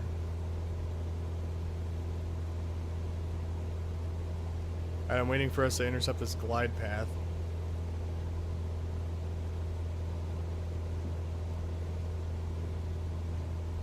VNAV profile, 3 degrees. Don't need to do anything there. We're getting rocked. Like crazy. Alright, Binja 9,400. We're hitting that right on the head. So we're good there. Look at this wind, man. We're really picked up. I mean, this thing's changing 16 knots, 21 knots, 16 knots, 23, I think, 14 knots. Just some pretty solid wind gusts. Oh yeah, it is fun to hear that engine spool up. The systems are really good. They modeled that airplane really well. I like how everything is actually like usable in the cockpit too. And it's kind of cool that they modeled caps. Okay, 9,400 is there. So that's good. VNAV path. Intercepted and maintained. We'll maintain that. Now we're on Binja. That's going to take us down a little slowly. And that switches us over, so 8,700 is programmed in. We should start our descent. Kick this back a little bit.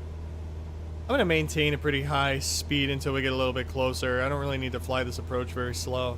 Actually, I could maintain probably 120. Rate of descent's not going to be too much. It's only like 300 feet per minute. I want to get rid of these. I need to make these not appear. I don't need this guidance.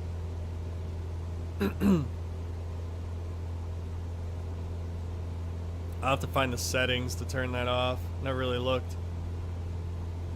Alright, since we're on approach, I'm going to kick on our landing and our taxi lights. And let's contact CTAF. Let's listen to the weather real quick. Lima Tree 5, automated weather observation, 0 Tree 0 0 Zulu. With 316 at 4. 316 at 4. That's nothing. Alright, so runway 26. Full stop landing. And we're on final. Lima Tree 5 traffic Cessna November, 1 Tree 596 is on final runway 26 to land. Okay, fly to Halvey. My next waypoint, we're good there. I don't think it really needs me to do anything here. But it's not going to let me announce that we're landing to the passengers yet, for whatever reason. Hey, it's me. I'm on board. Lima Oh, Tree there we 5 go. traffic Cessna November 1 Tree 596 Finally 7 did take miles it. East 8800. Ford inbound to land runway 26. So wait for me, okay? Great. See you there. Everything is ready for the arrival? Fine, can't wait. See you there. Bye. See you there, bye.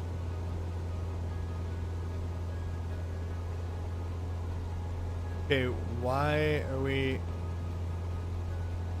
8140? This is weird. It cancels the VNAV path here. Approach. There we go, glide path. We're getting rocked.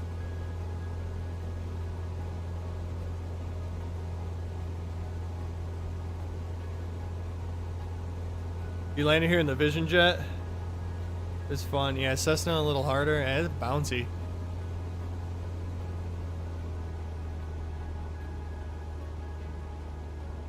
About to hit minimums already. It's insane that the minimums are this far away. 8140. That's wild.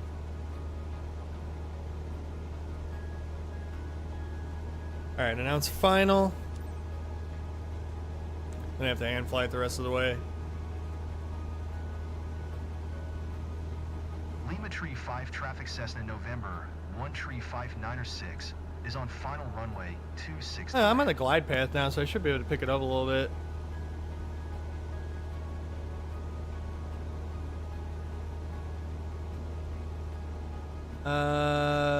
At this point, we don't have much left. So we're gonna start slowing down here. Get our flaps introduced. I love the inspirational music too.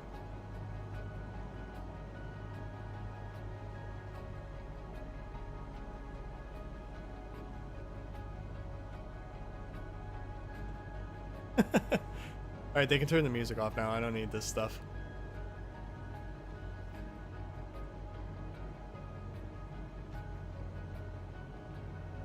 Do I need to forward slip it? No, I don't. Alright, flaps 1. 500.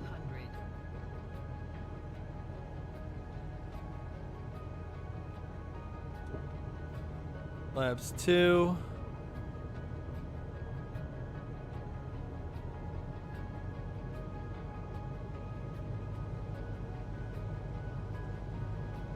Still gusty for it's supposed to be 4 knots. And full flaps.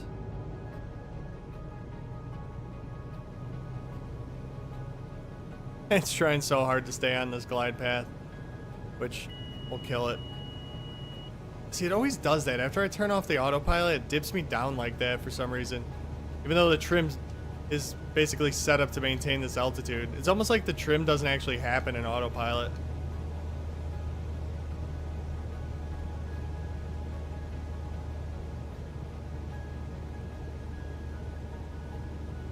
I feel like I need to be able to see the... Well, I can do synthetic vision to get the runway.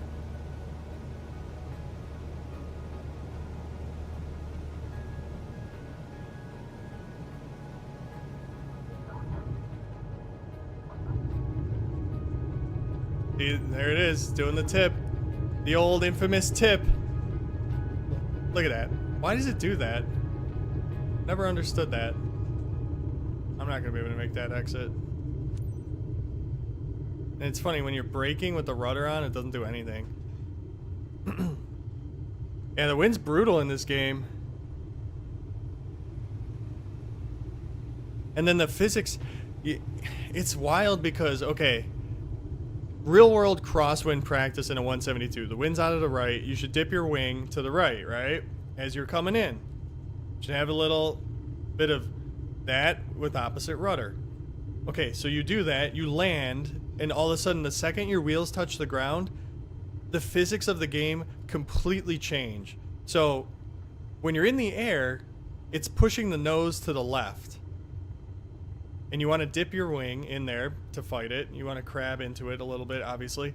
But then all of a sudden, once you're on the ground, all it's doing is it's doing the effect of the wind hitting the tail.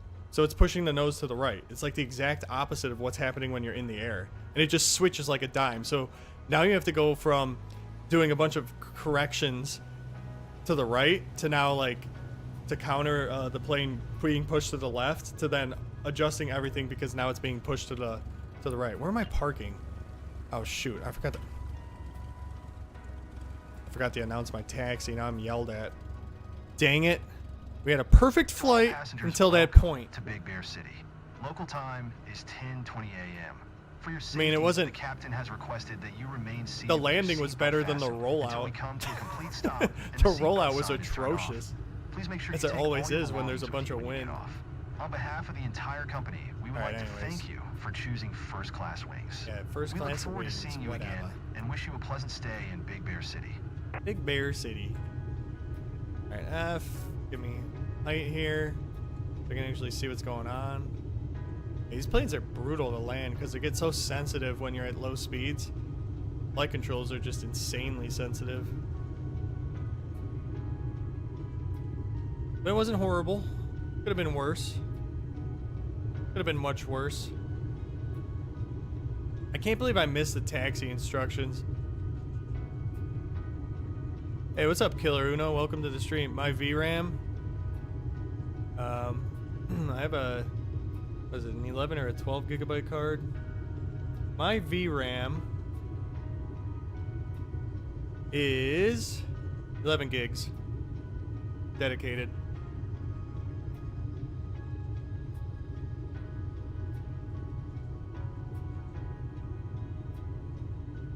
Yeah, it will drop my percentage points, unfortunately. Normally I remember to do that, but apparently on this one I forgot.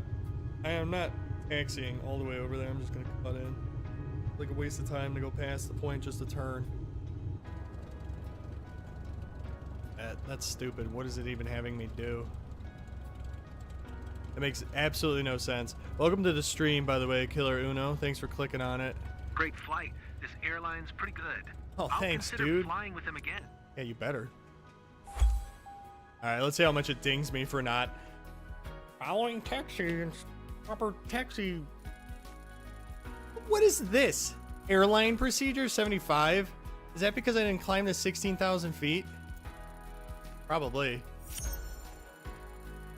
And there goes my S ranking.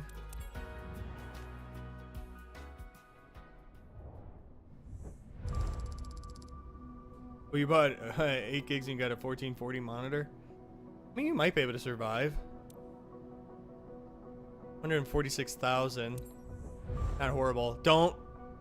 Oh, you son of a. Jerks. I knew they were going to do that. Yeah, I mean. Can't get the full potential out of it, but it's not the end of the world.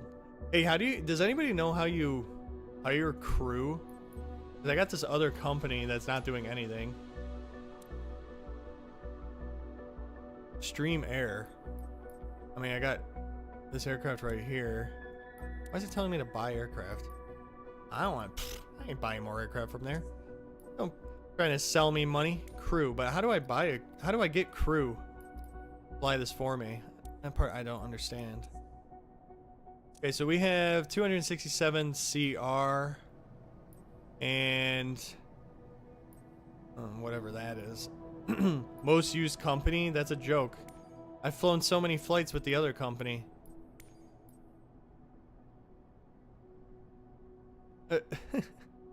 I flew with this company recently, Stream Air.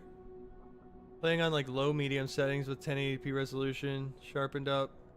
Still only getting 40. Well, if it makes you feel any better, I'm playing with ultra graphics on a 1440 monitor and I'm only getting 27 to 30. I'm used to that. This game is very, very taxing. No mission I can do from here? I don't have any VIP missions over here? What the heck? Oh, look, they're all in Chicago. Are you kidding me? Where's the real-time missions, too? Nothing around here. I'm not gonna be able to do another. Well, maybe I could. Well, that's gonna take a while. Is it gonna take 2 hours? I don't think so. Can't do VIPs over there. I'm gonna be able to survive. What we got going on over here? Nothing in Australia. What about Japan? Oh, here we go. Ooh, real-time cargo mission. Oh, that looks long.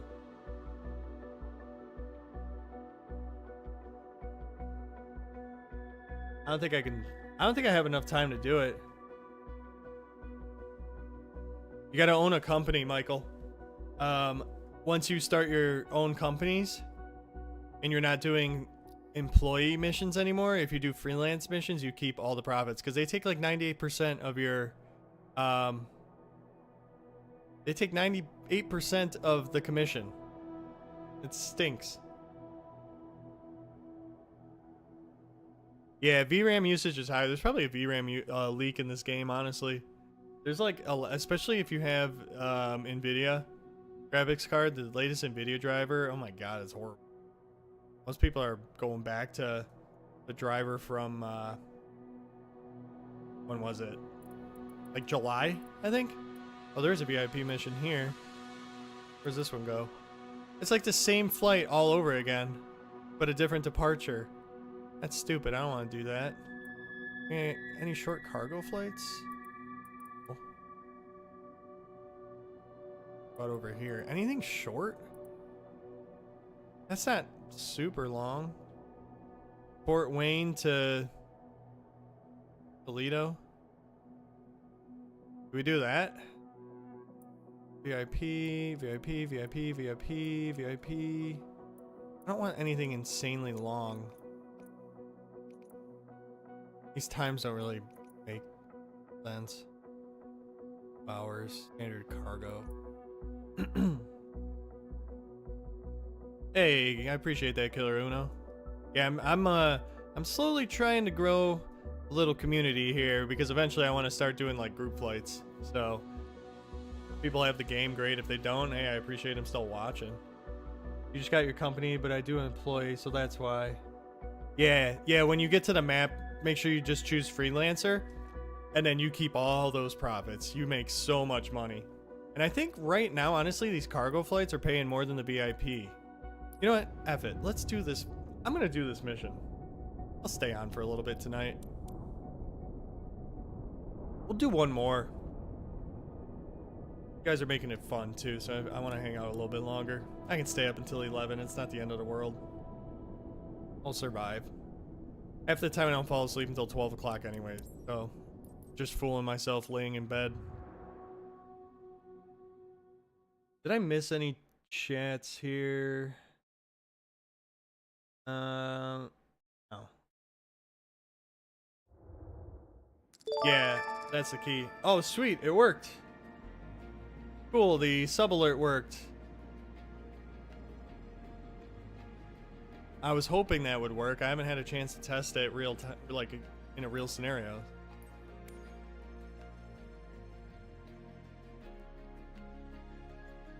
I'm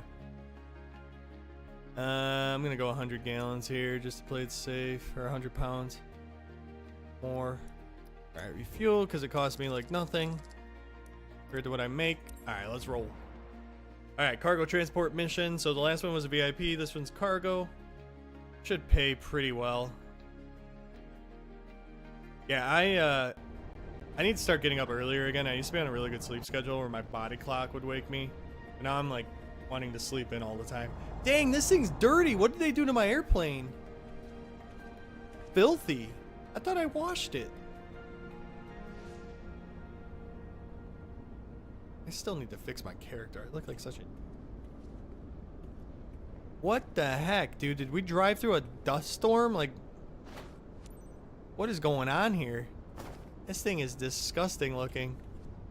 Yeah, look at it. I'm getting 20 FPS here. Oh my god. What did we do to this thing? I should have washed it. I'll wash it after. We'll wash it after we make a little bit more money. Oh yeah. Could you imagine that if they didn't? Yeah, you're looking at an airplane that costs 3 million CR and you're making like barely 1,500 doing a 2-hour mission because they just hog it all. Brutal. Absolutely brutal. I need to look at... Does autopilot actually adjust the trim? I feel like it does not. Captain, are you All ready? right, there we go. Yeah, Great. I'm ready. Let's go. It's Kyra, your dispatcher. You know, just a quick reminder about You know, today's job. the broken You have conversation loose cargo AI behind you. is so Standard funny. shipment from Do one I? of our clients based in Because last Lake. time I did a mission, I had no Expected in boxes in my time airplane. at Toledo Executive. I didn't know what that was Sensitive about. cargo containers are designed to withstand turbulence, but it's crucial that you keep a steady flight speed and adjust to changing conditions. Let's get the cargo there secure. Good and luck. on There's time. nothing All close to relevant smooth information flights in is this in your game. flight packet, which is uploaded on your map as You a haven't played reference. career yet because I don't have Safe flight skies controls yet, ahead. but I'm getting them in May, so you're gonna start the career then. Currently surviving on a gamepad. I've heard that is tough. Somebody else in here was saying the same thing. Ground Was it? Cessna November 87760. Was it you, Request Mike? taxi for departure Michael? to Eastwood I don't College. remember. Using taxiway Charlie Bravo, cross runway 9 or Bravo, cross runway Tree 2 Delta. Contact tower. Maybe it on wasn't. I don't 119. remember. But yeah, I always recommend yeah, anything but Taxiing you can home get short a yoke, runway 23 rudder pedals, using taxiway. then you Charlie really Bravo cross runway 9 or get the Bravo cross immersive runway. experience. Tree 2 Delta Cessna 760.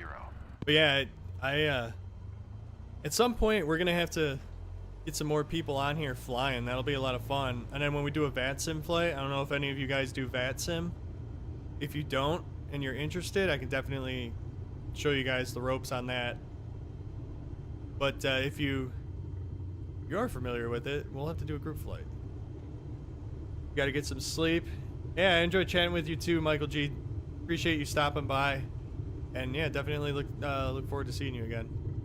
You guys make it a lot of fun when we get to have chats, conversations, and stuff like that. It's a lot of fun. Oh, you're gonna get the Airbus side stick. Yeah, you know what? I'm in real life. I prefer flying side stick because I trained on the 172. Well, that's what I got my private on. Then when I was training for an instrument and commercial in college, I was flying SR-20s and SR-22s, which had the side stick, and I love the side stick. That's my preferred now. It's so nice. Oh, it's really windy here. Like, oh, great. Here goes my S rate. Whatever. Okay, it'll come back. In real life, I prefer a side stick. In the game, honestly, I prefer the yoke in the game.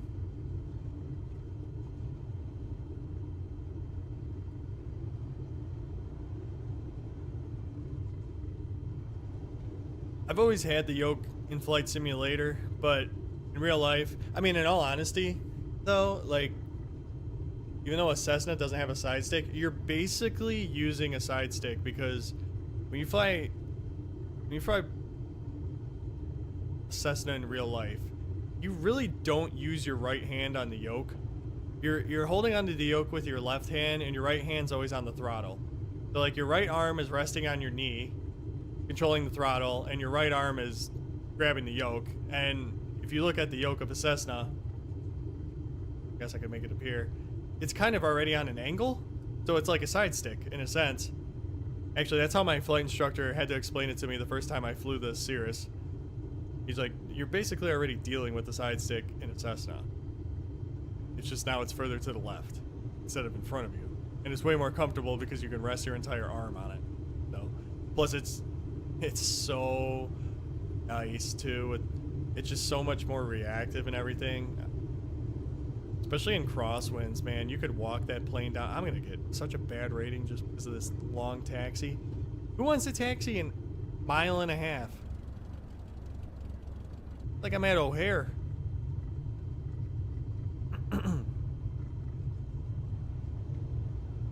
They make the, because you can get the side sticks with the force feedbacks. I know they have yokes now with force feedbacks.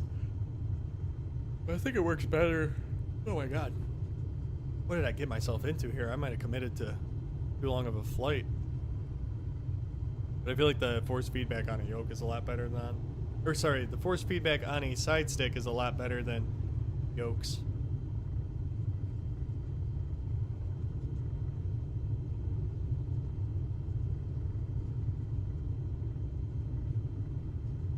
Where are we at? Are we at Fort Wayne? Is that where we are? I forget. Let's see. Well, yeah, we are at Fort Wayne. Last Charlie. I was gonna say, I should know this. I flew here. I used to fly here all the time on cross countries. When I wanted to go to a Charlie airspace and deal with approach and all that junk. When I used to have to go to buzz over Indianapolis, I'd always overfly them. I refused to talk to them. Or I'd go around them. I flew once in real life when you were 14, about 2 years ago. You used both hands on yoke. Your instructor was controlling speed because... Oh, yeah. Yeah, the intro flights are fun. I still remember my actual intro flight. I remember it really well. Yeah, your first time, you two-hand it. And then as you get further into your training, you just... You're like barely even... holding on to the thing. Barely have to make any unless it's windy, because once you trim the aircraft out and all that, like, you're barely doing anything. That was a nice bump I hit. It's a very, very long taxi. I don't like it. Good old Fort Wayne, Indiana. On me. Oh yeah, the GA ramp is Air Trade Center. I started at a cargo ramp, which makes sense. I never had to really... I just did a full stop taxi back here. Never really had to taxi around here too much. You gotta go deal with that stuff again, June, because you're about to start your flight training. That's good. That'll be fun.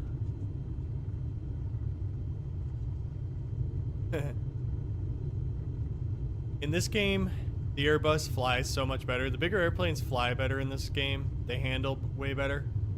Because in real life, like, okay, take a Cessna for example. In Flight Simulator, a Cessna going 60 knots on approach when you're about to touch down. You try to flare. You do the smallest control input, and it has the most insane reaction.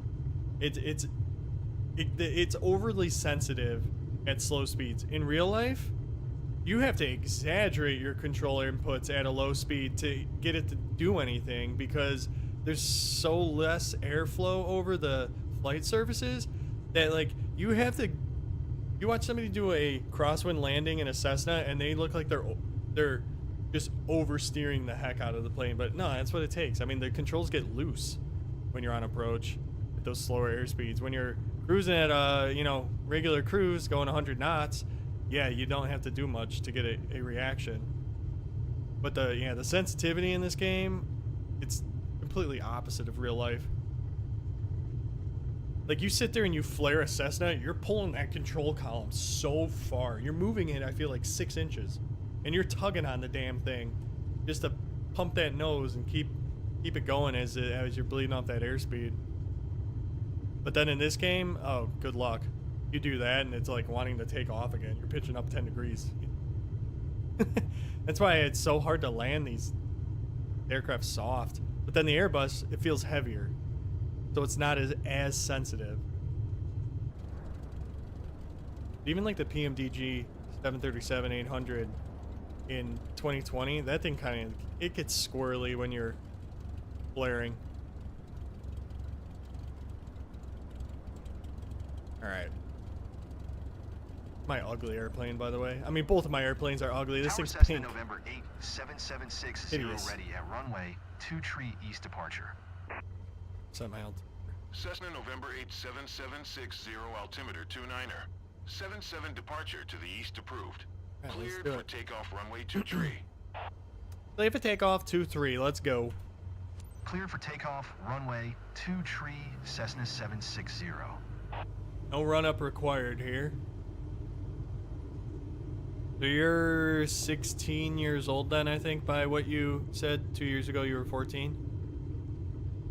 You did your intro flight the same age I did my intro flight. Pretty sure. 14 when yeah, I think I just turned 14, I want to say.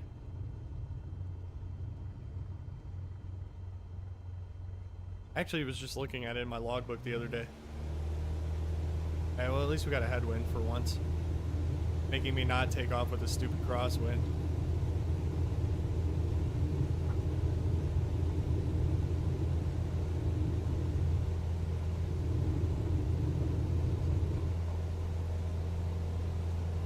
Yay.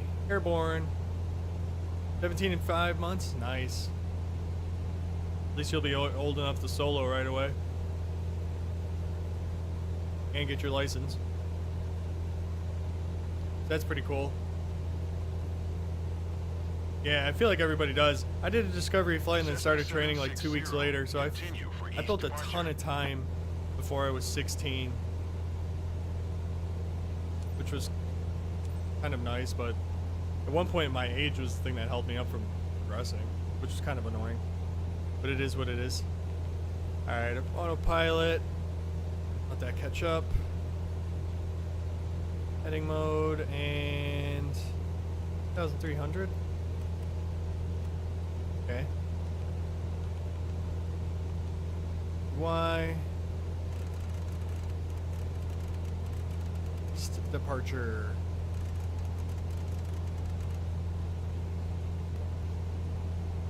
Let's see if I can intercept this nav.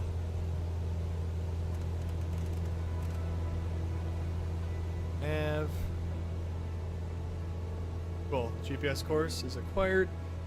Guess we're cruising nice and low, which is kind of fun.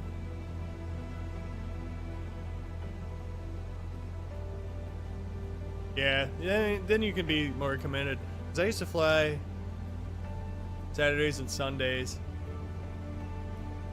And then, I remember... Oh, what am I doing? I have to put my flaps up. I'm too busy talking. Anyways. Not that that matters that much. I'm gonna get dinged on this mission. I really don't even care. What was I gonna say? Yeah. No, you're in a good... Your timing is gonna be nice. Be able to get your solo endorsement pretty quick. Your 3 takeoffs, full stop taxi backs, do your solo cross countries. Take your check ride. That'll be nice. Your ground school and all that junk out of the way. Wait until you do your wait until you get to do some actual instrument. That was my favorite thing. Instrument flying was my favorite stuff to do. I'm kind of bummed I didn't continue down the path at least long enough to get my instrument and then switch my major. But I'll probably finish my instrument in like 2 or 3 years. And at that point, hopefully I'll have... because I was thinking, the last time I was talking about this, probably in like 3 or 4 years, I'll probably Cessna 760. be looking to get a change approved. Cirrus. Frequency change approved. Tower Cessna November 8, Let's do it. 7760 frequency change. Beautiful. Maybe 5 years. I don't know. I got some other stuff I gotta get my well, let's see, 5 years, 3 years. My son would be 5. My other son would be 3. Maybe then. That might be when I'd want to. Really want to get a bespoke Get an SR-22 GTS. I really would like to have a Vision Jet. Just, I have no practical use for it, so it'd be a total waste of money. And I couldn't write it off. Yet. PPL by June of 2026. You'll get it.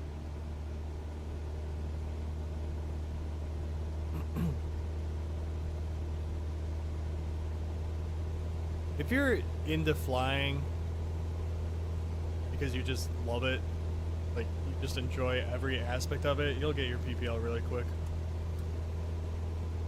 Even the knowledge side of it, when they sit there and pull out a sectional chart and ask you every living question about what every little thing on it is and what it means, and you need to like answer right away. I mean, all that stuff is, that's even cool knowledge to know. And then they make you pull out an E6B and you're sitting there doing calculations.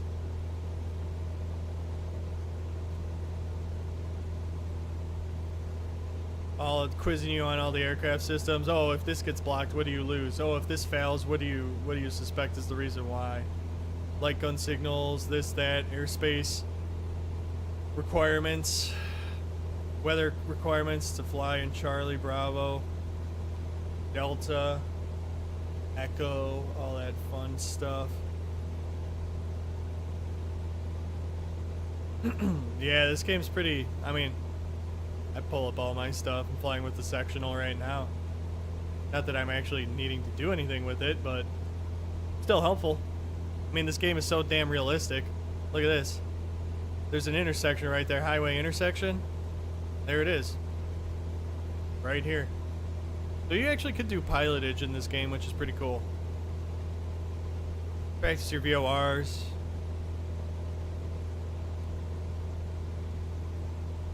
Yeah, I mean, you don't need to know about the airspace in other countries.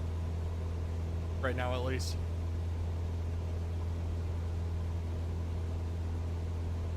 We'll go sit here and be like, okay. Let's see. Where is it? Where am I? Hold on, let me get rid of...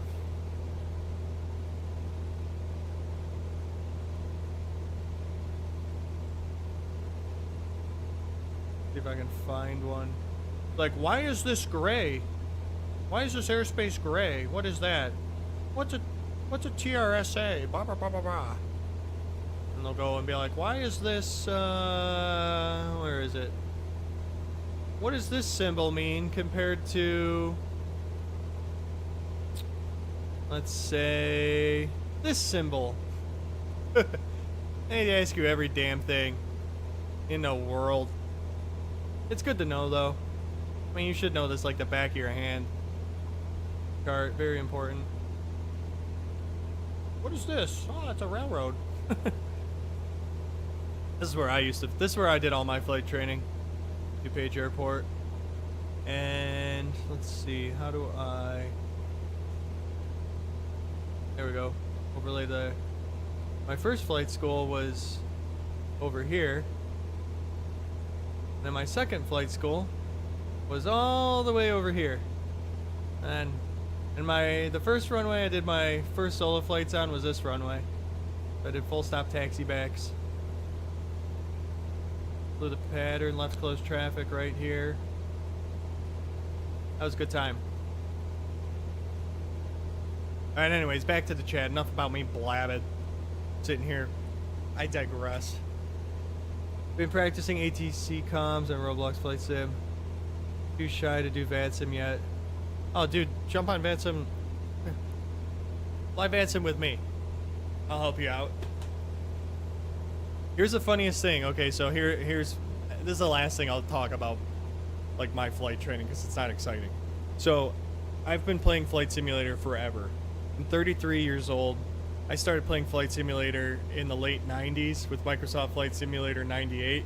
I played 2000, 2002, 2004.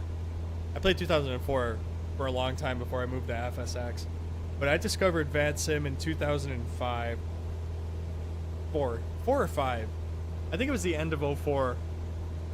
And I've been on it ever since. I've been on it for 20 years at this point in my life, which is crazy. And the first time I did my intro flight and then the first actual lessons, because I flew out of a Delta airport, it was obviously, yeah, it was always controlled. So I always had to talk to air traffic control. I had zero problems talking to air traffic control. And most people are shy. It's a huge thing. I remember even like I had friends in college that were just starting training in college that were shy. Like you're 18 years old and you're shy. Don't be shy. VATSIM, doing it now and just jumping on there and learning it is going to help you so much in the real world, especially depending on what type of airport, what type of airspace do you fly out of. And you could see like Chicago's busy. I mean, I have Delta here, Aurora's a Delta, O'Hare. I'm in the Class Bravo ring. I'm in the Mode C Val. I got Midway down here that's a Class Charlie. So I mean, I wouldn't talk to O'Hare, but I'd fly that Midway all the time. You're sitting here doing an approach on 4 left while you got Southwest planes landing on 4 right. The tower's sitting there yelling at you to start your left turn immediately out of the airspace as soon as feasible. So I talked to a lot of air traffic control in my time of flying. But VATSIM definitely helped. So I would totally recommend just jumping on it. And it's more intimidating. It seems more intimidating than it really is. It seems more complicated than it really is. It's really not that hard. If you can do it with somebody else that can listen and kind of like explain what's going on, you'll get it down so fast.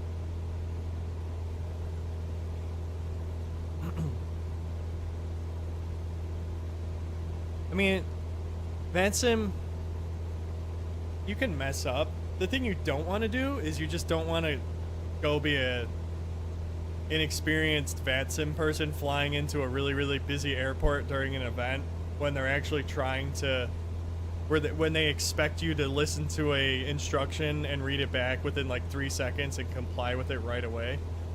But they get it. I mean, everybody's got to start somewhere. You go to an airport that's staffed on just a random day and there's like 3 departures, say O'Hare, they're not going to yell at you. You just let them know, hey, I'm new, this is my first time. And they're going to treat you as if they're going to say everything to you the same way. And if they got to repeat themselves, it's no big deal. And some people, if they're not super busy, they'll give you tips and stuff.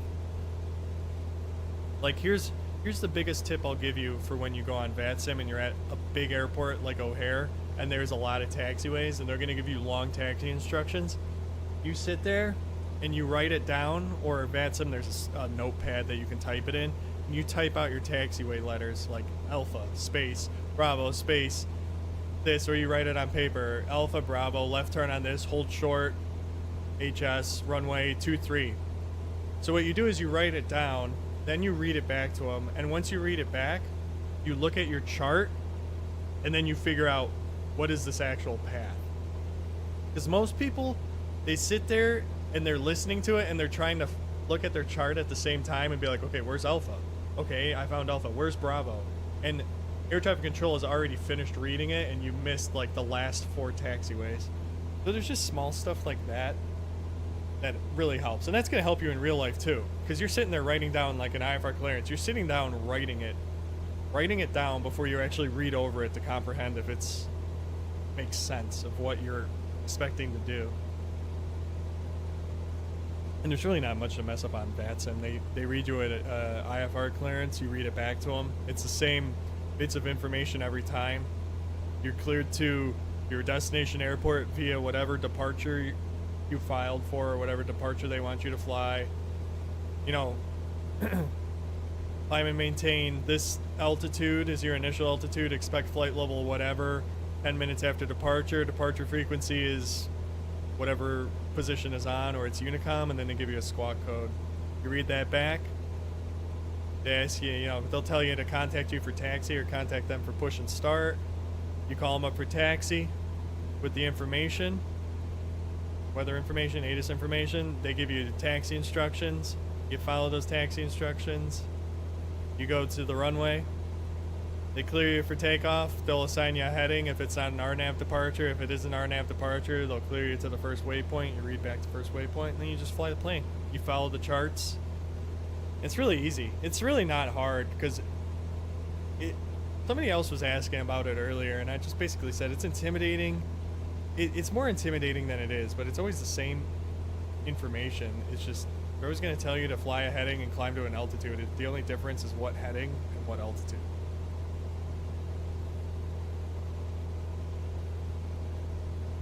Yeah, heading and altitude stuff is easy. You know, turn right heading 230. All right, turn right heading 230. You know, descend to maintain 4,000 or reduce speed to 210 knots, then descend to maintain 4,000. So you got to read it back in that order because they want you to slow down first and then descend. You know, ILS approach, you know, turn left. You're 5 miles from whatever fix. Turn left heading 230, maintain 8,000 feet until established, cleared ILS 28 center approach, whatever it is. And you got the chart. You always want to be ahead of the airplane and what you think ATC is going to say to you. That's the other big thing too. And you'll take that whole concept of being ahead of the airplane. You'll take that from the start of your flight training all the way through however far you go into aviation. And the other biggest tip I can give you when you're flying, and it's kind of along the lines of be ahead of the airplane, especially when you're cruising like this. Right now in real life, if I was doing this, every few minutes I would be picking my new spot that I would be going to if my engine failed at any moment. It's like, okay, there's my field. All right, if my engine failed now, there's my spot. So you're always thinking, what would you do? Where would you go if that happened right then and there? And you're always doing time and fuel checks and all that because you want to be ahead of that. Make sure you're gonna get there in with enough fuel and all that stuff. I loved it, man. Talking about it this much in detail is giving me the itch to go fly again, but I don't need to. I don't want to right now, honestly. Plus, it's cold out. I hated flying in the winter. It sucked. Waiting until you're in the air for the heat to actually start working. But for real, Killer Uno, when I stream on the weekends, like Friday, Saturday, Sunday, I do VATSIM flights during that time. And if you ever either wanted to do the same flight as me, or maybe you're doing your own flight at the same time or whatever, and I have no problem helping you out. Because the way I look at it is a lot of this stuff I had to figure out myself until I actually like started real flying.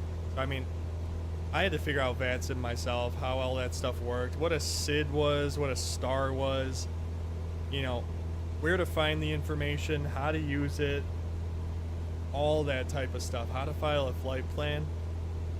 And I'm big on, you know, if I can share that information that took me years to figure out myself, if I can share it with somebody to where it only takes them a couple minutes, that's a win for me in my mind. I have no problem. Ask me a million questions. Yeah, Saturdays and Sundays. I try to do it Friday nights as well, because Fridays, normally VATSIM does, they used to do this event called Friday Night Ops, where each Friday night, a big international airport around the United States would be fully staffed, and everybody would fly in there. So I like to try to fly on Fridays so that I can take advantage of that, because it's just more fun. But I do all sorts of flights on there. I'll do short hauls. I've been doing a lot of long hauls to Europe and stuff like that, Japan. Sometimes it's a little more complicated understanding what they're saying because the Japanese accent is tough to understand. Sometimes the German accent's tough to understand. And it's a little different. But that would be a good opportunity to kind of, you know, get more comfortable with VATSIM and you know, maybe as they're giving me instructions, you can kind of in your own head say, hey, here's how I would read it back and compare it to how I read it back. And if we're on the same page, then you pretty much already know what you're doing and you'd have no problem flying on VATSIM. But I have no problem answering any sorts of questions. You can ask me all sorts of stuff. I mean, I've sat here and showed people how to program the G1000 for an ILS approach, how to program an FMS for everything, auto lands, all sorts of stuff. I enjoy sharing information with people. That's actually what makes streaming pretty fun too. All sorts of different levels of experience. Some people know more than I do, which is awesome. They share stuff that I didn't know. 43 miles, 18, what does that say, 18 minutes? Alright, so we're gonna get there like right at 11 o'clock. Which is actually pretty good. It's good timing. See if I can squeeze out a little bit more speed. This thing is so dirty. Disgusting. We're booking it.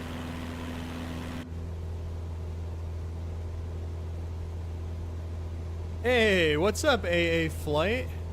I do remember you. It's been a while, though. You changed your, I think you changed your icon since the last time.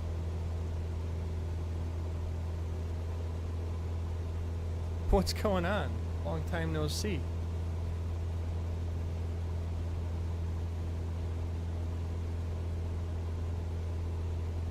I thought you did, maybe. I don't know. Maybe it's just appearing different on here for some reason. Sometimes it doesn't even show an icon. It just shows a gray thing. Maybe that's what's confusing me. Alright, so let's see. So let's say ATC says speed 210 knots, but I'm a little higher. And to descend faster, I use a higher speed. And, open descend to descend faster and speed brakes. So how do I descend faster while maintaining the 210? Okay, so in that case, depending on the type of aircraft you're in, flight level change mode is your best friend.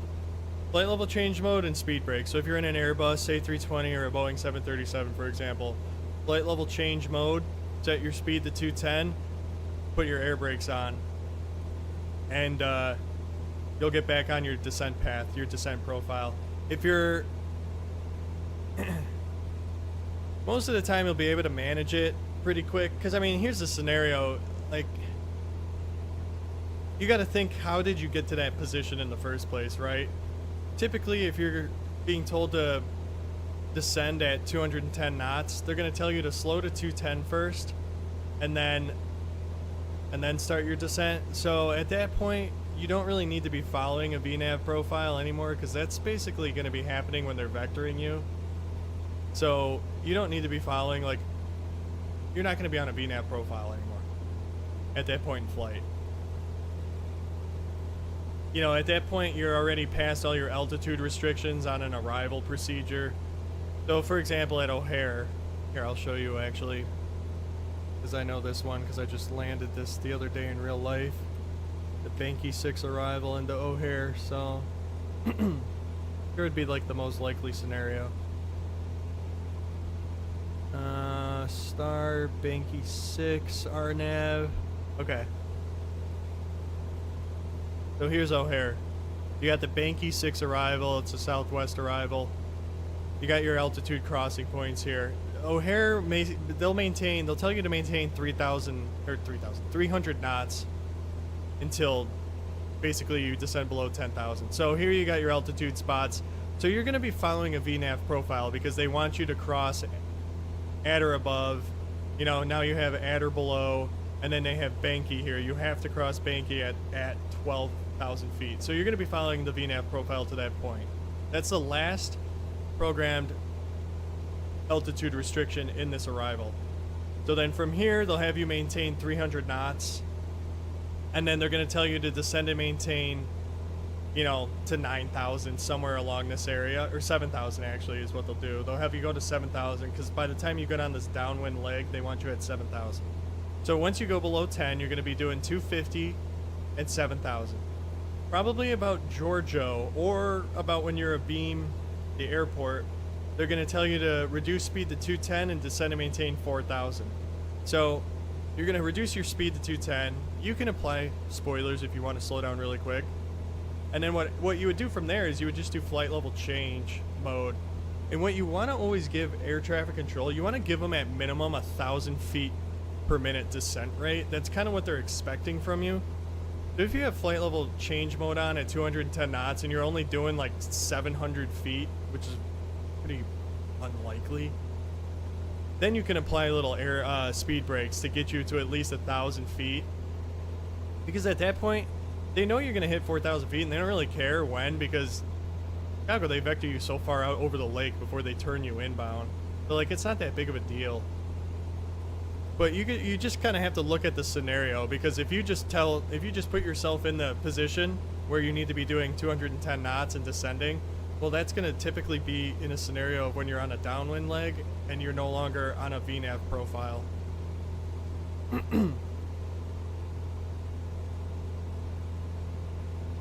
Yeah. And you got your different descent modes, you know, autopilot modes, which you probably understand, where, you know, when it comes to descending, you can do it a couple different ways. You can do vertical speed. If your airplane allows it, you can do a flight path angle, which is descending at a specific angle, a degree angle, or you can do flight level change, which is descend at whatever rate that maintains whatever speed you have set. In an airplane like this where there is no auto throttle, I could tell it to descend and maintain 110 knots, and if I pull the throttle out all the way, it's going to descend at a pretty steep angle.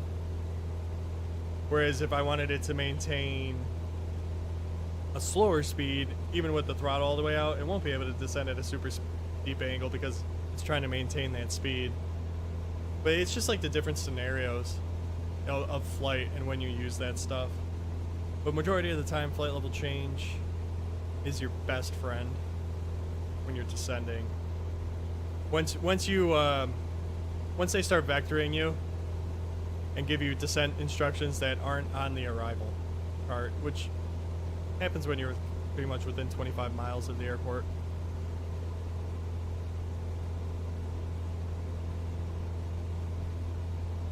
AA flight. Have you been flying at all lately?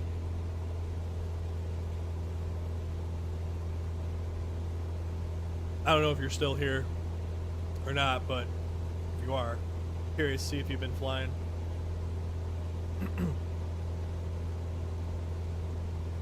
What is this river I'm following?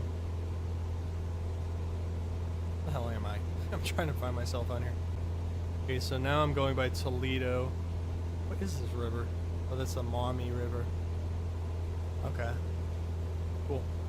Toledo is coming up somewhere. It's going to be up here. Hey, we're cooking. Nice. 5 miles to go.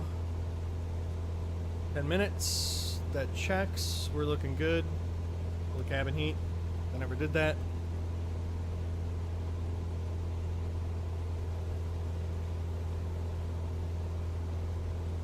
Yeah, it's a lot to take in all at once. But to answer your question, most simplistic way is set your speed to 210 knots. Click flight level change. You know, set your altitude that you're descending to. Set your speed 210. Flight level change, and apply speed brakes. If you're not giving them at least 1,000 feet per minute descent, throw some speed brakes out there. If you are, keep the speed brakes in and see what it does.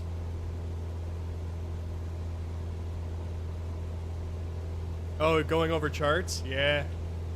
By the way, Dirty 8 Racing, good to see you again. Welcome back. Yeah, no, charts are, it's important. Let's see. I love going over charts, especially like O'Hare. They got, I mean, look at all the charts O'Hare has. These are all the different arrivals. Tons of them. Majority of these charts are all the same. They give you the same information. You know, you got a summary up here in words of what's displayed. Airport elevation, transition level, requirements, which, you know, who really cares? We're flying on simulators, so who cares about requirements? The routing, and then based on the runway. And then you look at the chart itself, and you can just see, you know, published hold information, your different waypoints, your distance between them, your course, your altitude crossings. That one has a speed restriction. Another speed restriction. The approach there, 3400. Then you get into your approach charts for the runways. Where's 28 Center? 28 Center, ILS, you got your different categories. PRM approach, I mean, let's just take the basic one. This one's pretty simple. Got all your different frequencies. Localizer, frequency, approach course. Initial take of there, that's where they have you basically contact the tower. That's like your outer marker, your decision altitude and barometric and radar. Airport elevation, touchdown zone elevation, your missed approach and verbal description. Verbal description of how to fly the approach. Diagram of the waypoints. Here's your vertical profile. The altitude you should be at for intercepting that, because you always want to intercept below the glide slope, not above it. You don't want to chase it. All your different minimums based on your categories. This is just telling you based on your speed what your feet per minute should be. Here's a visual representation of what your missed approach should be. What you should do.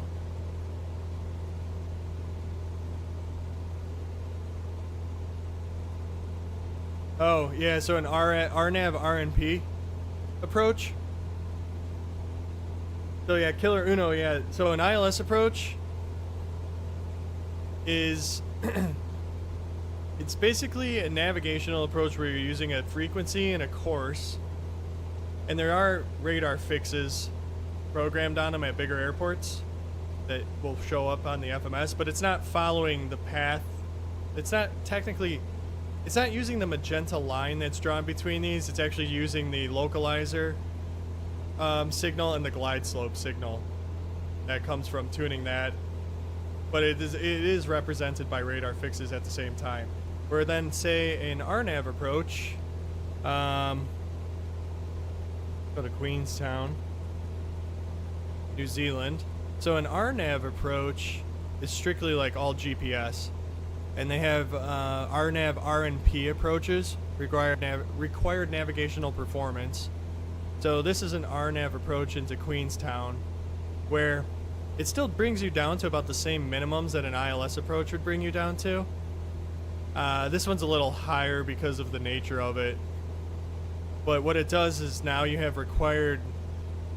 these required waypoints that it'll follow on the magenta line, and each of these required waypoints have a crossing altitude that you would have to follow. So you're following a VNAV descent profile, because each of these waypoints have a specific crossing altitude, like 5,500 there, 6,300 there. And then you can see once you actually get out to the final approach fix, which is up here, then they kind of lay it out that way. Your glide slope, your other couple of waypoints. But it's not a direct straight line, so you're still following these required navigational points, even with a little turn at the very end, with a glide path. Your minimum descent altitude, it's always published in the chart. So you can always see it's right there, but your decision height, I mean your decision altitude is your minimum descent altitude. You don't want to go past 2324 without having it in sight on this one. Your minimum's right here is 2324. So like let's go back to Chicago. Depends on your the approach type you're doing. So, well, and your equipment. Charts, approach, 28 center. Where are you? Here we go. Let's go back to this chart. Hold on, let me check how far we are. We still got 10 miles, so we got plenty of time. Okay, so right here it's going to say your decision altitude is 851 feet or 200 radar. But then if you look down at the chart, right, you got a bunch of different scenarios. You got ILS, you got straight in landing 28 center, localizer only with the glide slope out. Your minimums change. They go up 189 feet. There's your MDA, right there. Minimum descent altitude is published here without ZUPTI, which is if you can't pick up ZUPTI, which is that last fix there, it's higher. You got all these different things here, A, B, C, D, what your RVR, runway visual range is, touchdown zone, CL is out, the like, depending on the lighting system, all sorts of stuff. But majority of the time in Flight Sim, we're not simulating that this stuff is ever out of service. So you're never really looking at this section of the chart, because pretty much all these aircraft can simulate being, it's always in service. So you can see if you want to do like a full auto land, like here, let's go to the Cat 3 approach, because they do have the full Cat 3 right here. You can see Seika. I mean, here's your Cat 3, RBR 6, 100 feet there. Cat 1, 150 feet. I mean, they got full auto land capability here. PRM approach. A little bit different minimums there. Most of the time you're flying this. But yeah, they got full auto land in Chicago. They might even have better landings on runway 27. But yeah, that's kind of how you find out your MDA. Depending on your equipment and all that, what's active, what you can do. VOR approach, those are more common at smaller airports that have a VOR near them. They're not necessarily always, sometimes they're offset approaches where you track a VOR radial to a certain distance from it, and then you have to break off from it because it's not directly in line with the runway, but it'll get you close enough to where you can see the runway and correct your course for it. So do you have to manually file in the glide path on the alt knob for each waypoint? Because for example in ILS you just set the intercept, and so in RNAV what you can do is you basically set your decision altitude or your MDA. So say you start say you have an RNAV approach that the first waypoint starts at 9,000 feet. You don't have to keep adjusting it. You can literally just switch right to that. Oh god, hit my throttle. You can literally just switch right to the descent, the lowest descent altitude, because it knows to not go past the altitude for the next waypoint until you've crossed that waypoint. So say you're starting at 9,000, decision altitude is like 800 feet. You can immediately set your P800 feet into your altitude selector, and then what it's going to do is it knows to cross the individual waypoints. Crosses this one at 9,000, the next one at 8,500, the next one at like 7,300, and then I think it's once you're, man, now I'm spacing out here. I forget if it's once you're at like a 1,200 feet above your decision altitude, you can actually then set your missed approach altitude. Kilo Tango, and it won't Delta, disrupt your Zulu vertical traffic Cessna November profile descent. 877-602 miles, I'd have to check back on southwest that. 2300, Don't quote me on that Fort inbound to right land now. runway tree 2. I have to recheck that one. But there is a point where then, since obviously in like an ILS approach, you can set your missed approach altitude once you intercept the glide path, because now it's just following the glide path. On an RNAV approach, there's a certain height above decision height. I think it's when you're under 3,000 feet, but you're, man, I forget the rule. I'm blanking out on it. But there is a point where you can then increase your altitude past the minimum descent height so that you have it set in case of a go around. And we're getting pushed heavy. The wind is insane. This is going to be a monster tailwind crosswind landing, so good luck here. Gonna beat me up on this one too, probably.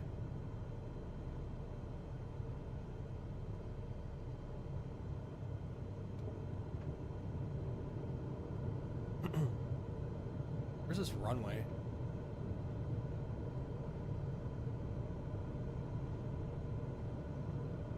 Oh wow, I'm dog-legging this thing in like crazy. Fine, though, we'll be okay. Landing with the tailwind when I should be landing into the wind. Just good old Flight Sim ATC for you. 500. Eat us up a bit. And long. long. It's not the big Kilo end of the... Tango Delta Zulu traffic Cessna November 87760 is on final runway tree 2 to land.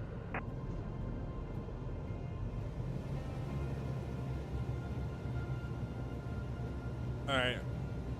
Yeah, I better butter this.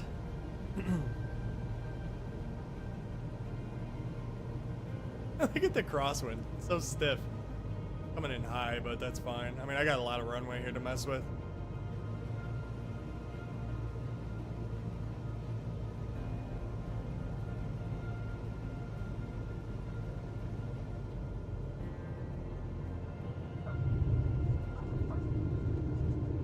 Alright. It's not gonna let me do right rudder. This is so stupid. This game is so jacked up. Look at this. What is happening in this game? I put right rudder in and it doesn't do anything. Look at it. It's still just making me drag on the ground. What is going on? I don't know what's happening. I have zero control over this airplane now. I'm hitting the brakes. It's not doing anything. What is happening? Is there anything I can do to pot? There we go. Oh, don't you dare. Don't you dare. Oh my god, this game is so bugged. What is going on?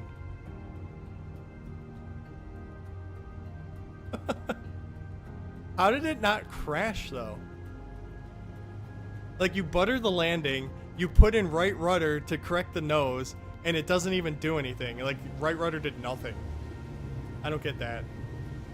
And you know why? Because here's what's stupid. Okay. See how the wind is blowing to the left? You think the airplane would be pushed to the left. It's pushing me to the right. I have full left rudder in and I'm barely going straight. The physics make no sense on the ground. That is ridiculous. And then I go do like a nose spin. I don't get this though. This makes no sense. Look at this. Windsock. Right there. Wind is blowing from that direction, from right to left, right? I'm taxiing and it's pushing, no rudder control input, and it's pushing my airplane to the right. Because what Flight Sim does is the only surface of this airplane that's getting hit with wind right now is the tail. So it's pushing the tail this way, causing the nose to go that way, which is not how it should be. The entire airplane should be getting pushed left, not just the tail. And I should also be putting aileron into the right. So technically, when I landed, it wanted to push, prior to me landing, it was pushing the airplane to the right when I was in the air. Once I touched down on the ground, it stopped pushing the airplane to the right and it made the nose go all the way to the left. So it's like it just completely flipped everything around. It's so impossible to land with crosswind correction. Even if you have auto rudder off, it does not work. I don't get it. It's impossible to steer this thing straight after a crosswind landing.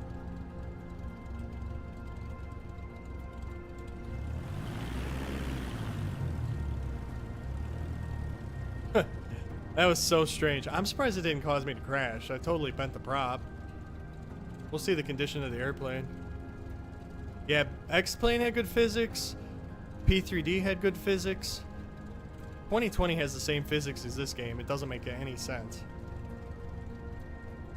There's no reason why all of a sudden between being in the air and being on the ground.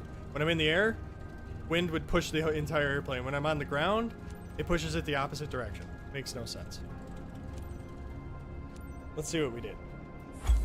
They're gonna beat me up for the flap and the speeding on the taxiway.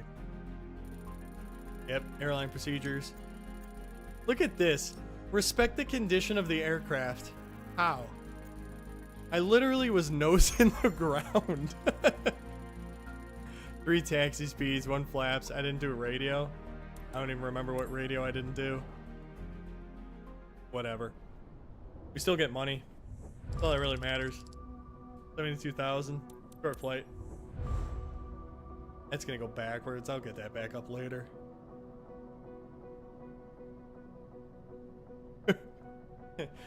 Yeah, the rating system is so dumb. How was the airplane not destroyed? Like, the prop should have been obliterated. That was a prop strike. That thing should be mangled right now. Alright, well, I guess we ended on a exciting note there. Yeah, everything was good until literally I touched down and I tried putting right rudder in to center the nose on the center line, and it just didn't want anything to do with that. So stupid. But it was okay. I wish I'd like to see my VREF on that one. If that was real life, it would have been a 98 with some fires. Yeah. Yeah, that was pretty smooth for how sensitive it got. The wind was helping me keep it up. I was able to at least sit in ground effect and lower it down pretty nice. Alright, well, I gotta get to bed, guys, so I gotta hop off here, but I appreciate you all hanging out tonight. That was a fun stream. We had a lot of people in here. They came and went, though, which is totally fine. I get it. But I'll go through my normal thank yous to, first of all, D&D Sosa. Thanks for stopping by. Balls Deep, you were here for a little bit. Good to see you again. Zachary O'Brien, good to see you again. VG Master, as always, good to see you. Michael G, had fun chatting with you. That was a lot of good conversations there. Killer Uno, nice seeing you too. Thanks for giving the stream an opportunity. I appreciate you stopping by.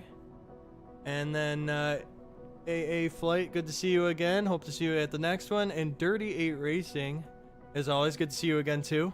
You guys are always fun to chat with. You guys make these flights go by very, very quick. And it's a lot of fun, so I hope to see you all Thursday. Probably 8:30 again Central Time. If you're not able to jump on right away, no big deal. Can't make it, no problem at all.